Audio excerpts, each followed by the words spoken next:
വെളിപ്പാട് പുസ്തകം 5-ാം അധ്യായത്തിൻ്റെ 1 മുതൽ 6 വരെയുള്ള വേദഭാഗങ്ങൾ നമ്മുടെ ചിന്തയ്ക്ക് ആധാരമാക്കിക്കൊണ്ട് വായിക്കേണ്ടതുണ്ട്. വെളിപ്പാട് 5-ന്റെ 1 മുതൽ 6 വരെ.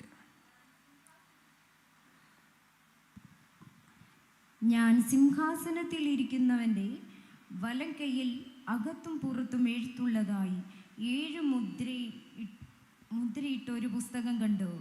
ആ പുസ്തകം തുറപ്പാനും അതിൻ്റെ മുദ്ര പൊട്ടിപ്പാനും യോഗ്യനാരുള്ളൂ എന്ന് അത്യുച്ചത്തിൽ ഘോഷിക്കുന്ന ശക്തനായൊരു ദൂതനെയും കണ്ടു. പുസ്തകം തുറപ്പാനോ നോക്കുവാനോ സ്വർഗത്തിലും ഭൂമിയിലും ഭൂമിക്ക് കീഴിലും ആർക്കും കഴിഞ്ഞില്ല. പുസ്തകം തുറന്നു വായിപ്പാനെങ്കിലും ഞാൻ നോക്കുവാനെങ്കിലും യോഗ്യനായി ആരെയും കാണായിക കൊണ്ട് ഞാൻ ഏറ്റവും കരഞ്ഞു. അപ്പോൾ മൂപ്പന്മാരിൽ ഒരുത്തൻ, എന്നാൽ കരയേണ്ട, യഹൂദ ഗോത്രത്തിലെ സിംഹവും ദാവീദിൻ്റെ വേരുമായവൻ പുസ്തകവും അതിൻ്റെ 7 മുദ്രയും തുറപ്പാൻ തക്കവണ്ണം ജയം പ്രാപിച്ചിരിക്കുന്നു എന്ന് പറഞ്ഞു. പ്രാർത്ഥിക്കാം.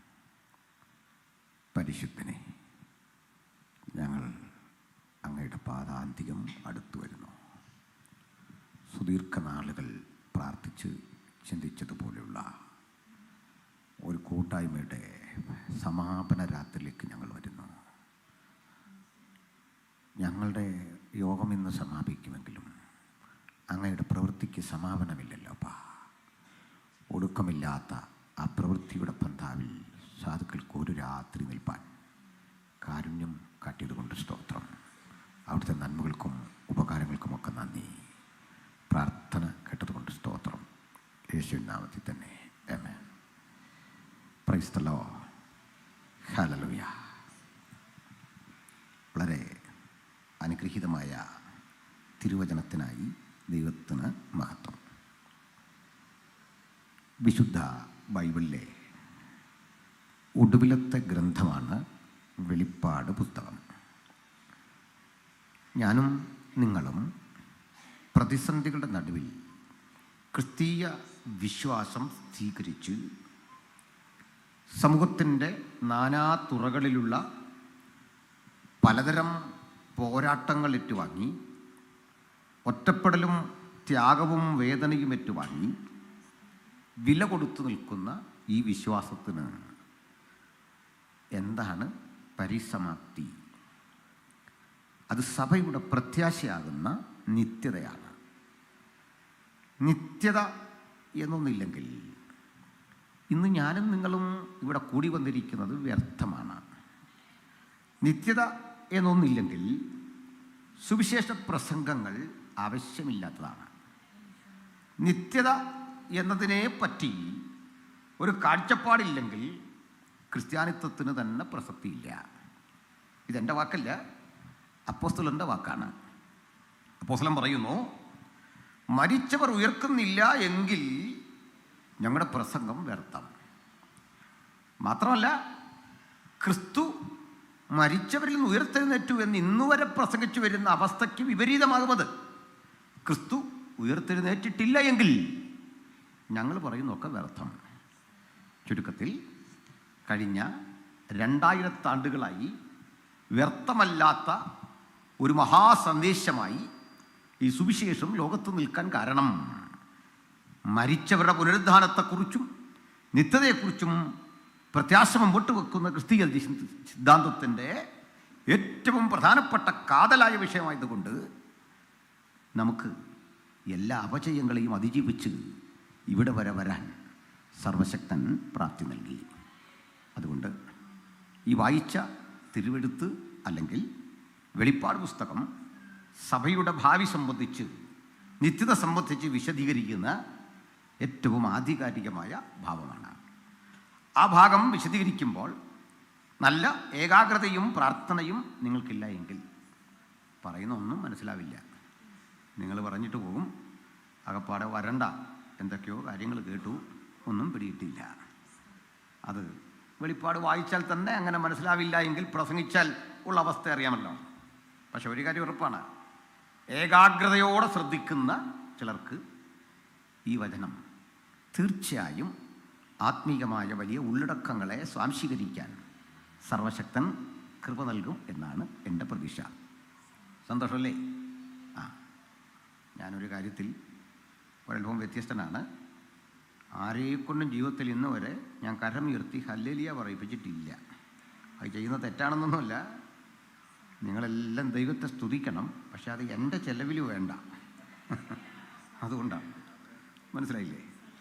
ഇതൊക്കെ അടുത്ത കാലത്താണ് നമ്മുടെ സമൂഹത്തിലേക്ക് ചേക്കേറിയത്. ഞാൻ സാധാരണത്തിൽ ഈ പാട്ട് കഴിഞ്ഞേ വരും. അലക്സൊക്കെ ക്ഷമിക്കണം, നമ്മുടെ കുട്ടികളാണ്. എന്നോട് വന്നപ്പോഴേ സ്റ്റേജിൽ ഇരിക്കാൻ പറഞ്ഞു. ഞാൻ പറഞ്ഞു ഈ വൈപ്പർ ആടുന്ന പരിപാടിയൊക്കെ കഴിഞ്ഞിട്ട് കയറാമെന്ന് പറഞ്ഞു. ഇങ്ങനെയുള്ള അതൊക്കെ കഴിഞ്ഞിട്ട്, എനിക്കതിനുള്ളൊരു ആരോഗ്യമില്ല. അതുകൊണ്ടല്ല, ചെയ്യുന്ന മോശമെന്നല്ല, എല്ലാം കഴിഞ്ഞ് ബാധ ഒഴിഞ്ഞ് സ്വസ്ഥമായി കഴിഞ്ഞ് അപ്പം അത് കയറാം. അത് പറയാനുള്ള ഒട്ടേറെ കാരണമുണ്ട്. അത് പാട്ടിനോടുള്ള എന്തെങ്കിലും പ്രശ്നമല്ല, പാട്ടുകാരോടുള്ളതല്ല. അവരിപ്പോൾ അവരെ മുമ്പിൽ പറഞ്ഞ കാര്യം ചെയ്യാൻ പറ്റുള്ളൂ. ഇതാണ്. പക്ഷേ ദൈവമെങ്കിൽ ഭരമേൽപ്പിച്ച ഒരു ദൗത്യം വിശ്വാസത്തിനെതിരെ ഉണ്ടാകുന്ന വിഷയങ്ങളെക്കുറിച്ച് കൂടി നടത്തേണ്ട ഖണ്ഡനം സംബന്ധിച്ചുള്ള ഒരവബോധമാണ്. സുവിശേഷത്തിൻ്റെ വ്യാപനത്തിനും ദൈവവചനത്തിനും എതിരെ ഉയരുന്ന ചിന്താധാരകളെ കൂടി പ്രതിരോധിച്ചാണ് വരുന്നത്. അതിൻ്റെ പേരിൽ ഒത്തിരി നഷ്ടങ്ങളും ക്ഷീണങ്ങളും ഒക്കെ ഉണ്ട്. ഇപ്പോൾ സോഷ്യൽ മീഡിയയിൽ നടക്കുന്ന ചർച്ചകളൊക്കെ നിങ്ങൾ കണ്ടു കാണും. ബഹുമാനപ്പെട്ട കർത്താവനദാസൻ പരിണിതപ്രജ്ഞനായ MD തോമസച്ചാൻ ഇവിടെ ഉണ്ട്. ഞാൻ പൊതുവിൽ ഇത്തരം പാട്ടുകളെയൊക്കെ കുറിച്ചുള്ള വിമർശനം നടത്തുന്ന വഴിക്ക് ഒരു പാട്ടിലൊരു അബദ്ധം ചൂണ്ടിക്കാണിച്ചു. എനിക്ക് അബദ്ധം തോന്നിയ കാര്യം അത് അബദ്ധമാകണമെന്നില്ല കേട്ടോ. അലക്സ് അത് വാഴോന്നറിയില്ല. അതിൽ ഹാ മണവറയ്ക്കകത്ത് നീ അണയും സമയത്ത് ശ്രീ മഹാരാജ്ഞിയെ നിന്നെ കാണുവാൻ സ്വർഗകാമിനി ഗണം അമിത കുതുകമോട് ആദരാലരികെ വരും തവ കൈകളിൽ കാന്തൻ പിടിക്കും മോദവാൻ. ബൈബിൾ എത്ര വായിച്ചാലും സ്വർഗത്തിൽ ഇങ്ങനെ കാമിനി ഉള്ളതായിട്ട് നമ്മൾ വായിച്ച ബൈബിളിലില്ല. കാമിനിയുള്ളത് നമ്മുടെ സ്വർഗത്തിലല്ല. ഞാനൊരു സംവാദവേദിയിൽ ഒരു സഹോദരൻ എന്നോട് പറഞ്ഞു, അവർ പറയുന്ന സ്വർഗത്തിൽ പോയാൽ 72 ഹൂറിമാരാണ് ഒരു പുരുഷന് കിട്ടുന്നത്. 72 സുന്ദരിമാരെ ഒരു പുരുഷന് സ്വർഗത്തിൽ കിട്ടും. മദ്യമൊഴുകുന്ന നദികൾ കിട്ടും. പിന്നെ ഒത്തിരി പഴങ്ങളും ഒക്കെ കിട്ടും. അപ്പം ഞാൻ പറഞ്ഞു, എൻ്റെ ആ കോട്ട കൂടി ബ്രദറങ്ങെടുത്തു. അപ്പം എനിക്ക് ആ സ്വർഗം പിടിച്ച് തരേണ്ട കാര്യമില്ല, മദ്യത്തിൻ്റെ കോട്ടയും. എൻ്റെ കാരണം 72 സുന്ദരിമാരെ നമുക്ക് കിട്ടിക്കഴിഞ്ഞാൽ നമ്മൾ ഒരു കല്യാണം കഴിച്ചിട്ട് ജീവിച്ചു പോകുന്നൊരവസ്ഥ. ഇത് വെച്ചൊക്കെ ചിന്തിച്ചപ്പോൾ മറ്റൊന്ന് കൂടി, ഒരു സുന്ദരിയുടെ വലിപ്പം 90 മീറ്ററാണ്. 90 മീറ്റർ. അപ്പം ഞാൻ പറഞ്ഞു, എനിക്ക് പറയുന്നത് കാണണമെങ്കിൽ ഓട്ടോറിക്ഷ പിടിച്ച് പോകണം. അതൊക്കെ കൊണ്ട് സൗകര്യപ്രദമായ നമ്മുടെ ചെറിയ ജീവിതമായിട്ട് നമ്മളിങ്ങനെ കഴിഞ്ഞു പോകും. അതുകൊണ്ട് അത് കൈവച്ചോളാൻ പറഞ്ഞു. അപ്പോൾ അവിടെ സ്വർഗമുണ്ട്. പിന്നെ അപ്സരകന്യകളെക്കുറിച്ച് നിരവധി പുരാണങ്ങളിലുണ്ട്. പക്ഷെ ബൈബിളിലെ സ്വർഗത്തിൻ്റെ പ്രത്യേകത, അവിടെ സ്ത്രീയില്ല, പുരുഷനില്ല. ക്രിസ്തു യേശുവിൽ നമ്മൾ ദൂതതുല്യരാകും. ഹല്ലേലൂയ. അർത്ഥത്തിൽ ഒരു ചെറിയ പിശക് വന്നാണ്. അത് മനുഷ്യരെഴുതുന്നല്ലേ, അപ്പോൾ അതിൽ പിശക് വരാം, അത് കുഴപ്പമില്ല. എക്സാമ്പിൾ, അത് ചില അറിവുള്ള ആളുകൾ ദൂതസഞ്ചയം ഒന്ന് തിരുത്തി. അത് ശരിയാണ്. സ്വർഗത്തിലെ ദൂതസഞ്ചയം സഭയുടെ ആഗമന വേളയിൽ കാത്തിരിക്കുന്നു എന്ന് പറഞ്ഞാൽ അതിലത് ശരിയുണ്ട്. അനുവരം കാമിനി എന്ന് എഴുതിയുള്ള പ്രശ്നം എന്താ? സ്വർഗത്തിൽ കുറേ സ്ത്രീകൾ അവിടെ കാത്തിരിപ്പുണ്ട്. അപ്പോൾ അത് പറഞ്ഞു എന്ന ഒറ്റ കാരണത്താൽ ഞാൻ നേരിട്ടത് വലിയൊരു ജലപ്രളയം ഒഴുകുന്ന വിപത്താണ്. കാരണം ഇവിടെ ചില ആളുകൾ ധരിച്ചിട്ടുണ്ട് ഈ സംസ്കൃത പാണ്ഡിത്യമൊക്കെ എന്തോ വലിയൊരു സംഭവമാണ്. നല്ല കാര്യമാണ്, ആരെതിർത്തു? പക്ഷെ ഇതിലും വലിയ പണ്ഡിതരുണ്ടായിരുന്നല്ലോ അകത്ത്. അതിലൊരു സംഭവം കൂടി പറഞ്ഞ വിഷയത്തിലേക്ക് വരാം. ചില ആളുടെ ധാരണ ഈ സംസ്കൃത പണ്ഡിതരൊന്നും പെന്തക്കോസിൽ ഇല്ലെന്നാണ്. ചിലയിടത്ത് മാത്രമേ ഉള്ളെന്നാണ്. അങ്ങനെയല്ല. നമ്മുടെ പല കവികളും ചെയ്തത് എന്താണെന്ന് വെച്ചാൽ, സ്വന്തമായി കവിത എഴുതുകയല്ല, ഹൈന്ദവരായ സഹോദരങ്ങൾ എഴുതിയ പാട്ട് 1-2 കഷ്ണം എടുത്ത് മാറ്റിയിട്ട് അതിൻ്റെ മീതെ കയ്യാല വെച്ച് പോകാമായിരുന്നു. പഴയ കയ്യാലയുടെ മീതിൽ 2-3 പദങ്ങളൊക്കെ സ്വന്തം കയറ്റി വെച്ച് പോകാമായിരുന്നു. അതൊക്കെ അടുത്ത കാലത്ത് തെളിവുകൾ വന്നു കഴിഞ്ഞു. എന്നിട്ട് കുറേ ആത്മനിറവിൽ എഴുതിയാന്നൊക്കെയാണ് പറഞ്ഞത്. അത് എന്തോ ആത്മനിറവാണെന്നറിയില്ല. ഇത്രയും പറഞ്ഞ എന്തിനാണെന്നറിയണ്ടേ? നമ്മുടെ രാജ്യത്ത് പെന്തക്കോസ്ത് അനുഭവങ്ങളുടെ തുടക്കം ഒരു സ്ത്രീയിൽ നിന്ന്, ഒരു സഹോദരിയിൽ നിന്നാണ്. ഇന്ത്യ മഹാരാജ്യത്ത് രേഖാമൂലമുള്ള പെന്തക്കോസ്ത് അനുഭവങ്ങളുടെ അനുഭവം കേട്ടോ, സഭയല്ല. പെന്തക്കോസ്തലിസത്തിൻ്റെ ആവിർഭാവം ഒരു പ്രാർത്ഥിക്കുന്ന സഹോദരിയുടെ പ്രാർത്ഥന മുറിക്കുള്ളിൽ നിന്നായിരുന്നു. അവരുടെ പേര് പണ്ഡിത രമാബായി എന്നായിരുന്നു. ഈ പണ്ഡിത രമാബായിയുടെ മുക്തി മിഷൻ എന്ന സ്ഥാപനത്തിലാണ് ഇന്ത്യയിൽ രേഖപ്പെടുത്തിയ ആദ്യത്തെ ഉണർവിൻ്റെ താപജാലകൾ ആളിക്കത്തിയത്. ആരാ പണ്ഡിത രമാബായി എന്നറിയണ്ടേ? അവർ ചിത്പവൻ ബ്രാഹ്മണ കുടുംബത്തിൽപ്പെട്ട, ഈ ഗാന്ധിജിയെ വെടിവെച്ച് കൊന്ന ഗോഡ്സയുടെ കുടുംബമാണ് ചിത്പവൻ. അത്തരം കുടുംബത്തിൽപ്പെട്ട ഉന്നത കുലജാതയായ ഒരു ബ്രാഹ്മണ സ്ത്രീയാണ്. അഗാധമായ സംസ്കൃത പാണ്ഡിത്യം, ഇംഗ്ലീഷിലും ഹിന്ദിയിലും ഒക്കെ ഉള്ള അഗാധ പാണ്ഡിത്യം. അതുകൊണ്ട് അവർക്കൊരു ബിരുദം കിട്ടി, പണ്ഡിറ്റ്.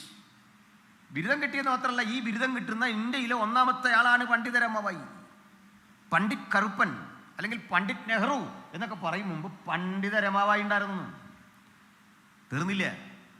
ഒരു മനുഷ്യൻ്റെ സംഭാവനകൾക്ക് രാഷ്ട്രം കൊടുക്കുന്ന അവാർഡുകളിലെ ഇന്ത്യ ഒരു തപാൽ സ്റ്റാമ്പ് ഇറക്കിയാണ് പണ്ഡിത രമാബായി ആദരിച്ചത്. മനസ്സിലാക്കണം.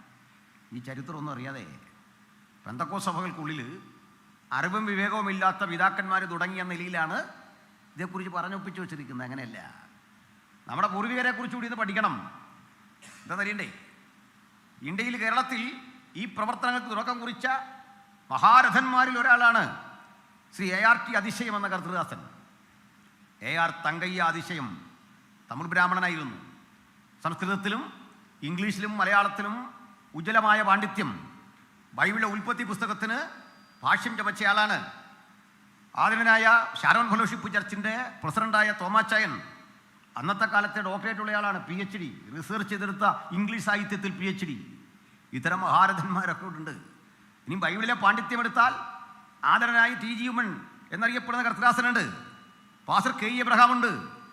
പൂർവികരായ നമ്മുടെ പല പിതാക്കന്മാരും വിശുദ്ധ ബൈബിളെ ആഴത്തിൽ പഠിച്ച് ആ ആഴത്തിൽ നിന്നുകൂടെ സംസാരിക്കാൻ പ്രാപ്തി നേടിയ അനുഗ്രഹിതരായ ദൈവദാസന്മാരായിരുന്നു. അതുകൊണ്ട് പാട്ടിനെ കുറിച്ചൊക്കെ ഇത്രയും പറഞ്ഞത്. ചിലർ ഈ സംസ്കൃത പാണ്ഡിത്യമൊക്കെ കാട്ടി നമ്മളെങ്ങനെ വരട്ടാൻ വരുമ്പോൾ കാര്യങ്ങളൊന്നും അങ്ങനെയല്ല.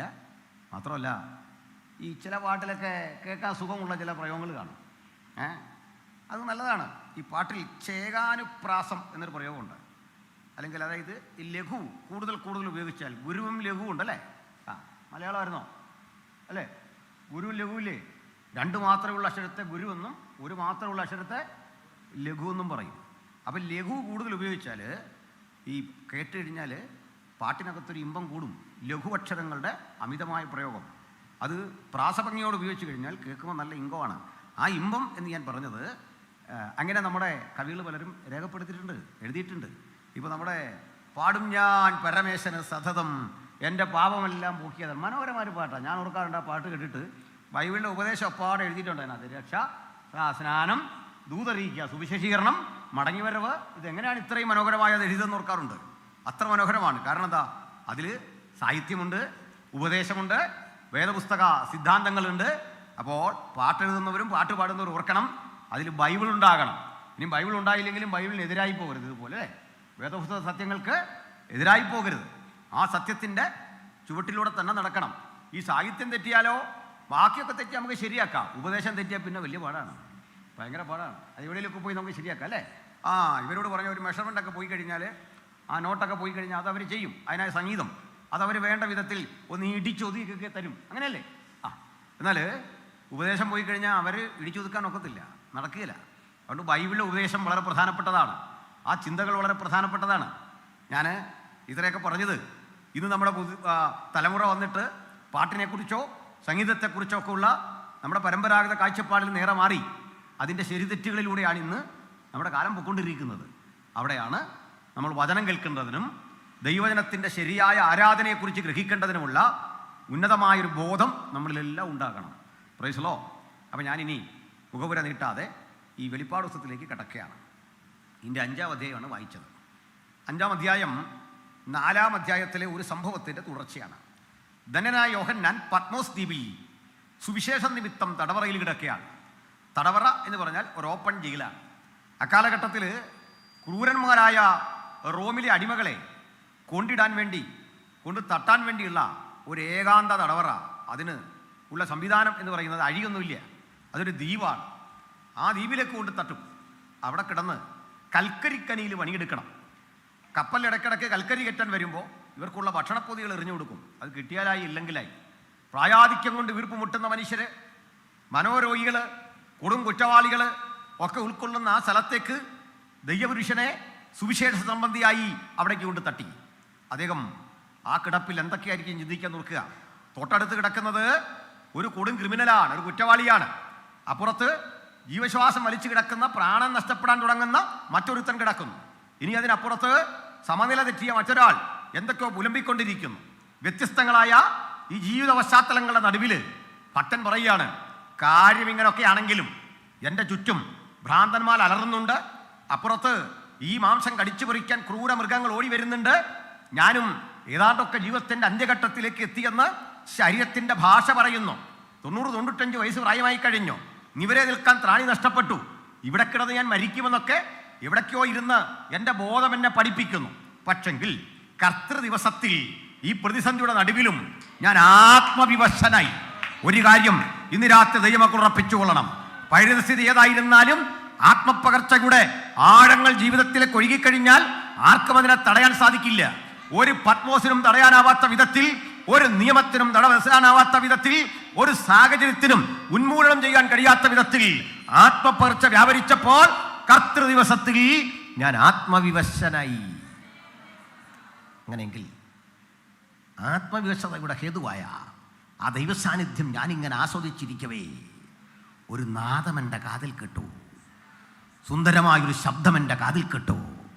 യോഹന്നാനേ, പരിചിതമായ ശബ്ദം കേട്ടപ്പോൾ ഞാൻ എൻ്റെ കാത് കൂർപ്പിച്ച് പിടിച്ചു. ഹല്ലേലൂയ. അങ്ങനെയാണ് സ്നേഹമുള്ള ശബ്ദം കേൾക്കുമ്പോൾ നമ്മൾ കാത് കൂർപ്പിച്ച് പിടിക്കും. പ്രായമായ ആളുകളെ എടാ എന്നാരും വിളിക്കില്ല. പക്ഷെ പഴയ കൂട്ടുകാരൻ വഴിയോരത്ത് കണ്ടാൽ എടാ എന്ന് ചൊല്ലി പേർ ചൊല്ലി വിളിച്ചാൽ കാത് കൂർപ്പിച്ചിരിക്കാൻ കാരണം എടാ എന്ന് വിളിക്കാൻ അധികാരം അവകാശമുള്ള ഒരു കൂട്ടുകാരൻ ഇവിടെയുണ്ട്. യോഹന്നാനേ എന്ന് വിളിച്ചപ്പോൾ കാത് കൂർപ്പിച്ചിരിക്കാൻ കാരണം ഈ ഒറ്റപ്പെട്ട തടവറയിൽ ക്രൂരന്മാർ അപ്പുറത്ത് നിൽക്കവേ, ഭ്രാന്തന്മാർ കടിച്ചു കുടയാൻ നിൽക്കവേ, കഴുകന്മാർ കുത്തിവലിക്കാൻ നിൽക്കവേ സ്നേഹമുള്ള സ്വാന്തനമുള്ളൊരു ശബ്ദം. ഈ രാത്രി ആ ശബ്ദത്തിൻ്റെ പേരാണ് സുവിശേഷം. അകത്തും പുറത്തും ആ ശബ്ദം ഒരുപോലെ തൻ്റെ പ്രവൃത്തി ചെയ്തുകൊണ്ടിരിക്കുന്നു. ആ ശബ്ദപരിധിക്കുള്ളിലാണ് ഈ രാത്രി തിരുവെഴുത്ത് കേൾക്കുന്നതെങ്കിൽ ആ ശബ്ദത്തിൻ്റെ ഉടമയെ ഈ കേൾവിക്കാരുടെ മുമ്പിൽ ഉയർത്തിക്കാട്ടിക്കൊണ്ട് സുവിശേഷത്തിൻ്റെ ആത്യന്തികമായ ആ സന്ദേശം ഞങ്ങൾ ഇങ്ങനെ പറഞ്ഞുകൊള്ളട്ടെ, മറ്റൊരുവരിലും രക്ഷയില്ല. നാം രക്ഷിക്കപ്പെടുവാൻ ആകാശത്തിന് കീഴിൽ മനുഷ്യരുടെ ഇടയിൽ നൽകപ്പെട്ട അതുല്യ നാമം നമ്മുടെ കർത്താവായ യേശുക്രിസ്തുവിന്റെ തിരുനാമം. ആ മഹാനാമം നമുക്ക് രോഗശാന്തിയാണ്. ആ നാമം നമുക്ക് വിടുതലാണ്. ആ നാമം ഇരുട്ടിൽ നമുക്ക് മാർഗദർശനമാണ്. ഏത് കുറ്റാക്കുറ്റിരുട്ടിനെയും മാറ്റിമറിക്കുന്ന ആ ഉജ്ജ്വല ദീപം കരുതിയാണ് ഇവിടെ വന്നിരിക്കുന്നതെങ്കിൽ അതിന്റെ വെളിച്ചത്തിലേക്ക് അനേകായിരങ്ങൾ കടന്നു വരത്തക്ക വിധം പ്രാർത്ഥന കാര്യക്ഷമമാകാൻ നമുക്ക് ഒരു രാത്രി ഒരിക്കൽ കൂടി സമർപ്പിതരാകാം. ആ ശബ്ദം കേട്ടു. യോഹന്നാനേ, എന്നോട് സംസാരിച്ച നാദം എന്തെന്ന് കാണേണ്ടതിന് ഞാൻ തിരിഞ്ഞു നോക്കി. അതിന് കാരണമുണ്ട്. യോഹന്നാൻ അറിയാം വ്യത്യസ്ത നാദത്തെപ്പറ്റി, വ്യത്യസ്ത കാഹളങ്ങളെപ്പറ്റി. കാഹളം നീട്ടി ഊതുമ്പോൾ യഹൂദ യാത്ര പുറപ്പെടേണ്ടതുണ്ട്. പാളയം. യോഹന്നാനും ഒരു യഹൂദ ഗോത്രക്കാരനാണ്. അദ്ദേഹം വകയിൽ യേശുവിൻ്റെ ഒരു ബന്ധുവാണ്, ഒരു സഹോദരനാണ്, അമ്മയുടെ അനിയത്തിയുടെ മകനാണ്. അങ്ങനെയുള്ള യോഹന്നാൻ ഒരു നാദം കേട്ടു. ആ നാദം എന്താ? ഇസ്രായേൽ യുദ്ധത്തിന് പുറപ്പെടുകയാണോ, അതോ പാളയം യാത്ര പുറപ്പെടുകയാണോ? ഗംഭീര ധ്വനിയായ ആ കാഹളം കേൾക്കുമ്പോൾ കിഴക്കേ പാളയം യാത്ര പുറപ്പെടണമെന്ന നിയമം അനുസരിച്ച് എന്താണ് ഈ ശബ്ദം? ആ ശബ്ദം ഒരു കാര്യം വ്യത്യസ്തമായി പറഞ്ഞു. യോഹന്നാനെ, ഈ നാദത്തിന്റെ ദൗത്യം തീരുന്നില്ല. ഇതൊന്നുമല്ലാത്തൊരു സന്ദേശം ഇവിടെ കയറി വരിക. ദാ ഇവിടെ വാ, ഇവിടെ വാ. ദാഹിക്കുന്ന എവരവേ ഇവിടെ വാ. വിഷണ്ണരായവരെ ഇവിടെ വാ. സത്യാന്വേഷകരെ ഇവിടെ വാ. പതിതരെ, പ്രാണൻ നഷ്ടപ്പെടാൻ കാത്തിരിക്കുന്നവരെ, ആത്മഹത്യയുടെ മുനമ്പത്ത് നിൽക്കുന്നവരെ, ചിന്താക്കുഴപ്പം കൊണ്ട് വീർപ്പുമുട്ടുന്നവരെ, ദാ ഇവിടെ വാ. ധനവും മാനവും പുരാതന സമ്പത്തും ശാശ്വത ഐശ്വര്യങ്ങളുമുള്ള ആ ദൈവപുത്രനെ ഇന്ന് രാത്രി പാപപരിഹാരകനായി ജീവിതത്തിന്റെ സകല ചോദ്യങ്ങൾക്കും ഉത്തരമായി ഞങ്ങൾ വീണ്ടും വരച്ചു കാട്ടുന്നു. ദാ ഇവിടെ വാ. യോഹന്നാൻ ആത്മവിവശതയിൽ ഒരു സ്ഥലത്തെത്തി. അതിൻ്റെ പേരാണ് സ്വർഗം. Price the Lord. ഇനിയിപ്പോൾ ഈ സ്വർഗം എന്നൊക്കെ പറഞ്ഞ് എന്തോ കുഴപ്പം പിടിച്ചൊരു സ്ഥലമാണെന്നൊക്കെ ആണ് ആളുകളുടെ ചിന്ത. അടുത്ത കാലത്തൊരു വിദ്വാൻ പറയുന്നത് കേട്ടു, ഭൂമിയിലൊരു വാഴക്ക ഉണ്ടാക്കാത്ത ദൈവ സ്വർഗത്തിൽ എന്ത് ചെയ്യുന്നൊക്കെ അല്ലേ. എന്നോട് പറഞ്ഞൊരു വീഡിയോ ഇറക്കാൻ. ഞാൻ പറഞ്ഞു, ഞാനിപ്പോൾ ഈ ചൂടിലൊരു വീഡിയോ ഇറക്കിയാൽ അത് ഓവറായിപ്പം, വിട്ടേക്കാൻ പറഞ്ഞു. ഇവരൊക്കെ സമൂഹത്തിൽ കുറെ നിലയും വിലയൊക്കെ ഉള്ള മനുഷ്യരാണേ. വിവേകമുണ്ടാകണം, അറിവുണ്ടാകണം. നമ്മുടെ ഇവിടെ വരെ വന്ന വഴികളെക്കുറിച്ച് പഠിക്കണം. എങ്ങനെയാണ് ഇത്രയും ലോകത്തെ മനസ്സിലാക്കാൻ കഴിഞ്ഞതെന്നുള്ളതിൻ്റെ പശ്ചാത്തലം പഠിക്കണം. ഈ ഗ്രന്ഥം പഠിക്കണം, ഇതിൻ്റെ ഉള്ളടക്കം പഠിക്കണം, ദൈവത്തിൻ്റെ ഇടപെടലിനെ കുറിച്ച് പഠിക്കണം. ഇതൊന്നും ഗ്രഹിക്കാതെ വായിൽ വരുന്നത് കോതയ്ക്ക് പാട്ടുന്ന മട്ടിൽ തട്ടിവിട്ട് കഴിഞ്ഞാൽ ഉൾക്കൊള്ളാൻ ചിലരൊക്കെ ഉണ്ടായേക്കും. അപ്പോൾ ഈ സ്വർഗത്തെക്കുറിച്ച് നിത്യതയെക്കുറിച്ചൊക്കെ പറയുന്നത് എന്തോ അപകടം പിടിച്ചൊരു കാര്യമായി, കുഴപ്പം പിടിച്ച കാര്യമായിട്ട് പലർക്കും തോന്നുന്നുണ്ട്.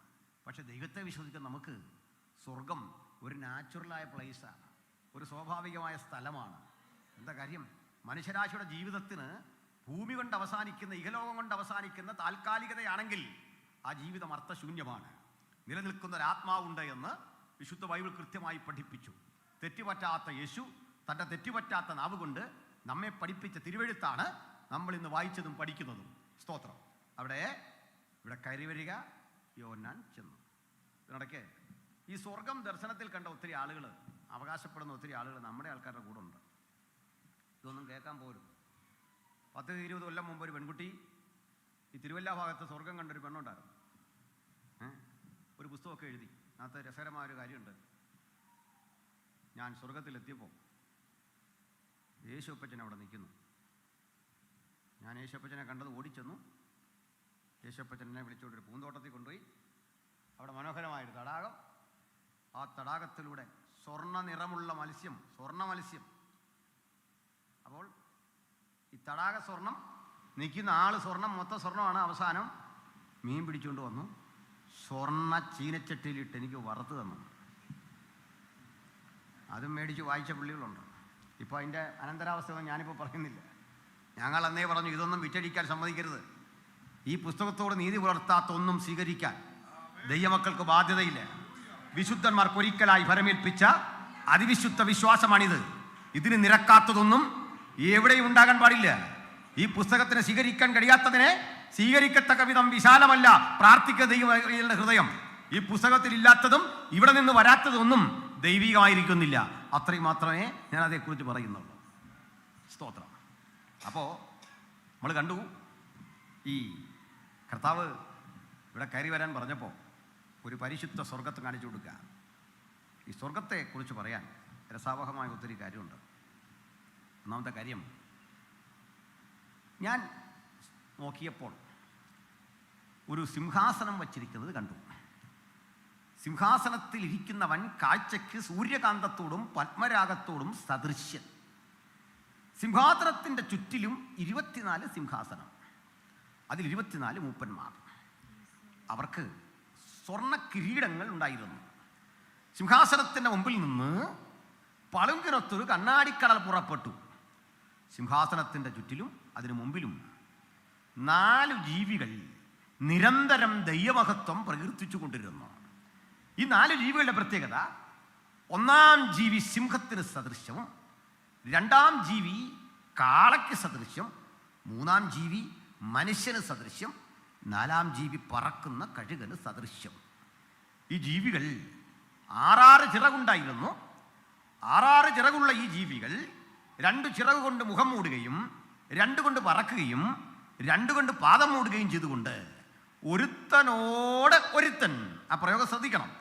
ആളുകൾ ചിലെങ്കിലും തെറ്റിദ്ധരിച്ചിട്ടുണ്ട് ഇത് ആരാധനയാണെന്നോ. ഇങ്ങനെയാണ് ഇവർ ആരാധിക്കുന്നതല്ല. ഇത് ആരാധനയായി തീരാറുണ്ട്. പക്ഷേ സംഭവം ഒരു പേഴ്സണൽ കോൺവെർസേഷനാണ്, ഒരു പരസ്പര സംഭാഷണമാണ്. എന്താ അവിടെ ഇരിക്കുന്നത്? ഒരുത്തനോട് ഒരുത്തൻ. മനസ്സിലായില്ലേ? അവർ പരസ്പരം ഒരു കാഴ്ച കാണുകയാണ്. എന്താ കാഴ്ച? ഇനി വേറെ എസെക്കിയേലിലേക്ക് എന്നാൽ മറ്റൊരു കാഴ്ച കാണാം. ഈ 4 ജീവജാലങ്ങൾ ദൈവസിംഹാസനത്തിന് മുമ്പിൽ നിന്നിട്ട് ദൈവത്തെ നോക്കാൻ ത്രാണിയില്ലാതെ ആ തേജസ്സും മഹിമയുമാർന്ന ആ പ്രതാപത്തെ നോക്കിയിട്ട് ഒരുത്തൻ ബഹുമാനം കൊണ്ട് പറയുക, പരിശുദ്ധൻ പരിശുദ്ധൻ പരിശുദ്ധൻ. 3 ആവർത്തി കഴിയുമ്പോഴേക്ക് അടുത്തൊരു ഒക്ടേവിലേക്ക് കാര്യം പോവാ. എന്താ കാര്യം അറിയണ്ടേ? പരിശുദ്ധൻ, കദോഷ് എന്നാണ് ഹീബ്രു വാക്ക്. ഹാ കദോഷ് കദോഷ് കദോഷ്. ഇങ്ങനെ 3 തവണ പറഞ്ഞു കഴിയുമ്പോൾ സംഭവിക്കുന്നത് 3 ആളുകളെ അവിടെ കാണാം. ദൈവപിതാവിനെ, ദൈവപുത്രനെ, ദൈവപരിശുദ്ധാത്മാവിനെ. ആ സ്റ്റാൻസ വീണ്ടും വീണ്ടും ഇങ്ങനെ ആവർത്തിച്ച് പാടുമ്പോൾ ഒരുപറ്റം ദൂതഗണങ്ങൾ നോക്കുന്നത് ഈ ദൈവസിംഹാസനത്തിലേക്കാണെങ്കിൽ വേറെ ഒരു പറ്റം ദൂതഗണങ്ങളുണ്ട്. അവരുടെ ശ്രദ്ധ എവിടെയാണെന്ന് അറിയണ്ടേ? ഈ പ്രപഞ്ചത്തിലേക്കാണ്. അവർ കാഴ്ച കണ്ടു, മനോഹരമായ ഭൂമി. ആ ഭൂമി ഇങ്ങനെ കറങ്ങുമ്പോൾ ഭൂമിക്ക് വിപരീത ദശയിൽ ചന്ദ്രൻ ഭൂമിയെ വലം വയ്ക്കുന്നു, രണ്ടാളും ഒരുമിച്ച് സൂര്യനെ വലം വയ്ക്കുന്നു. ഇങ്ങനെ ഈ പ്രപഞ്ചം മുഴുവൻ കൂട്ടിയിടിക്കാതെ കൃത്യമായൊരു സംവിധാനത്തിൽ ഈ പ്രപഞ്ചത്തെ മുഴുവൻ ചലനാത്മകമാക്കുന്ന ഒരു ദൈവത്തെ കണ്ടിട്ട് പ്രപഞ്ചത്തിലേക്ക് നോക്കി ആ ദൂതഗണങ്ങൾ പാടുകയാണ്, മുഴുലോകവും നിന്റെ മഹത്വം കൊണ്ട് നിറഞ്ഞിരിക്കുന്നു. ഒരു വട്ടം ദൂതഗണങ്ങൾ പറയും, നീ പരിശുദ്ധൻ പരിശുദ്ധൻ പരിശുദ്ധൻ. വാക്യപ്രതിവാക്യം പോലെ അടുത്ത കൂട്ടർ പറയും, മുഴുലോകവും അവിടുത്തെ മഹത്വം കൊണ്ട് നിറഞ്ഞിരിക്കുന്നു, മഹത്വം കൊണ്ട് നിറഞ്ഞിരിക്കുന്നു. അപ്പോൾ അത് ഓട്ടോമാറ്റിക്കായി ആരാധനയായി മാറും. ഇനി അടുത്തതായി കാണാൻ പറ്റുന്നത്, അങ്ങനെ ആരാധന നടക്കുന്ന വേളയിൽ, അല്ലെങ്കിൽ ദൈവത്തിന് മഹത്വം കൊടുക്കുന്ന വേളയിൽ ഈ മൂപ്പന്മാര് ആരാധനയ്ക്ക് തയ്യാറെടുക്കുകയാണ്. ആനും പറയും, കർത്താവേ നീ സകലതും സൃഷ്ടിച്ചു, നിന്റെ ഇഷ്ടം ഹേതുവായി സകലതും ഉണ്ടായി, സ്തോത്രവും ബലവും മാനവും മഹത്വവും ഒക്കെ സ്വീകരിപ്പാൻ നീ യോഗ്യൻ. ഇത് പറയുമ്പോഴേക്കും മൂപ്പന്മാർ സിംഹാസനങ്ങളിൽ എഴുന്നേറ്റ് തങ്ങളുടെ കിരീടങ്ങളെ താഴെയിടും. ഇതാണ് അവിടെ കണ്ടത്. അങ്ങനെ ഇരിക്കെ മറ്റൊരു കാഴ്ച യോഹന്നാൻ കണ്ടു. സിംഹാസനത്തിൽ ഒരുവൻ ഇരിക്കുന്നു. ഇരിക്കുന്നവന്റെ പക്കൽ അകത്തും പുറത്തും 7 മുദ്രകളോട് കൂടിയ ഒരു ഗ്രന്ഥം. ഈ ഗ്രന്ഥച്ചുരുൾ കയ്യിൽ വെച്ച് ആ ഇരിക്കുന്നവനെ നോക്കി ദൂതന്മാരുടെ മൂപ്പന്മാരുടെ നടുവിൽ നിന്നൊരു ശബ്ദം. ആ ശബ്ദം ഇങ്ങനെയാണ്, ഈ ഗ്രന്ഥവും അതിൻ്റെ മുദ്രയും ഭേദിപ്പാൻ യോഗ്യൻ ആരുള്ളൂ? ചോദ്യം. ആരെങ്കിലും യോഗ്യതയുള്ളവരുണ്ടോ എന്ന് കാണാൻ യോഹന്നാൻ കാതുകൂർപ്പിച്ച് കണ്ണു തുറന്ന് പിടിച്ചപ്പോൾ നിരാശയായിരുന്നു ഫലം. ആ നിരാശ കരച്ചിലിന് വഴിമാറി. ഞാൻ നോക്കുമ്പോൾ സ്വർഗത്തിലും ഭൂമിയിലും എവിടെയും ഈ പുസ്തകവും അതിൻ്റെ മുദ്രയും ഭേദിക്കാൻ യോഗ്യനായി ഒരുവനെയും കണ്ടില്ല. ഞാൻ ഏറ്റവും കരഞ്ഞു. മൂപ്പന്മാരിൽ ഒരുത്തനടുത്ത് വന്ന് എന്നോട്, കരയണ്ട, യഹൂദാ ഗോത്രത്തിലെ സിംഹവും ദാവീദിൻ്റെ വേരുമായവൻ പുസ്തകവും അതിൻ്റെ മുദ്രയും ഭേദിപ്പാൻ ജയം പ്രാപിച്ചിരിക്കുന്നു. 3ാമതായി ഒന്നുകൂടി കാണുന്നു. ഞാൻ നോക്കിക്കൊണ്ടിരിക്കെ ഒരു കുഞ്ഞാട് അറുക്കപ്പെട്ടതുപോലെ നിൽക്കുന്നത് കണ്ടു. 3 വ്യത്യസ്ത പ്രയോഗങ്ങൾ, 2 തമ്മിൽ നേരിയ സാമ്യമുണ്ട്. മൂപ്പന്മാരിൽ ഒരുത്തൻ യോഹന്നാനെ ആശ്വസിപ്പിച്ചിട്ട് പറയുന്നത്, കരയണ്ട. എന്നിട്ട് ഈ ഗ്രന്ഥം ഭേദിക്കാൻ യോഗ്യതയുള്ളവൻ്റെ അപരാഭിധാനം, ആ ആഡ്ജക്റ്റീവ് ഒന്ന് പറഞ്ഞു കൊടുക്കുക. എന്തൊക്കെയാണ്? യഹൂദഗോത്രത്തിലെ സിംഹം, ദാവീദിൻ്റെ വേര്. ഇത് ഗൗരവമുള്ള 2 പ്രയോഗങ്ങളാണ്. ആ 2 പ്രയോഗങ്ങൾ ഒന്ന് പരിശോധിച്ച് നോക്കാം.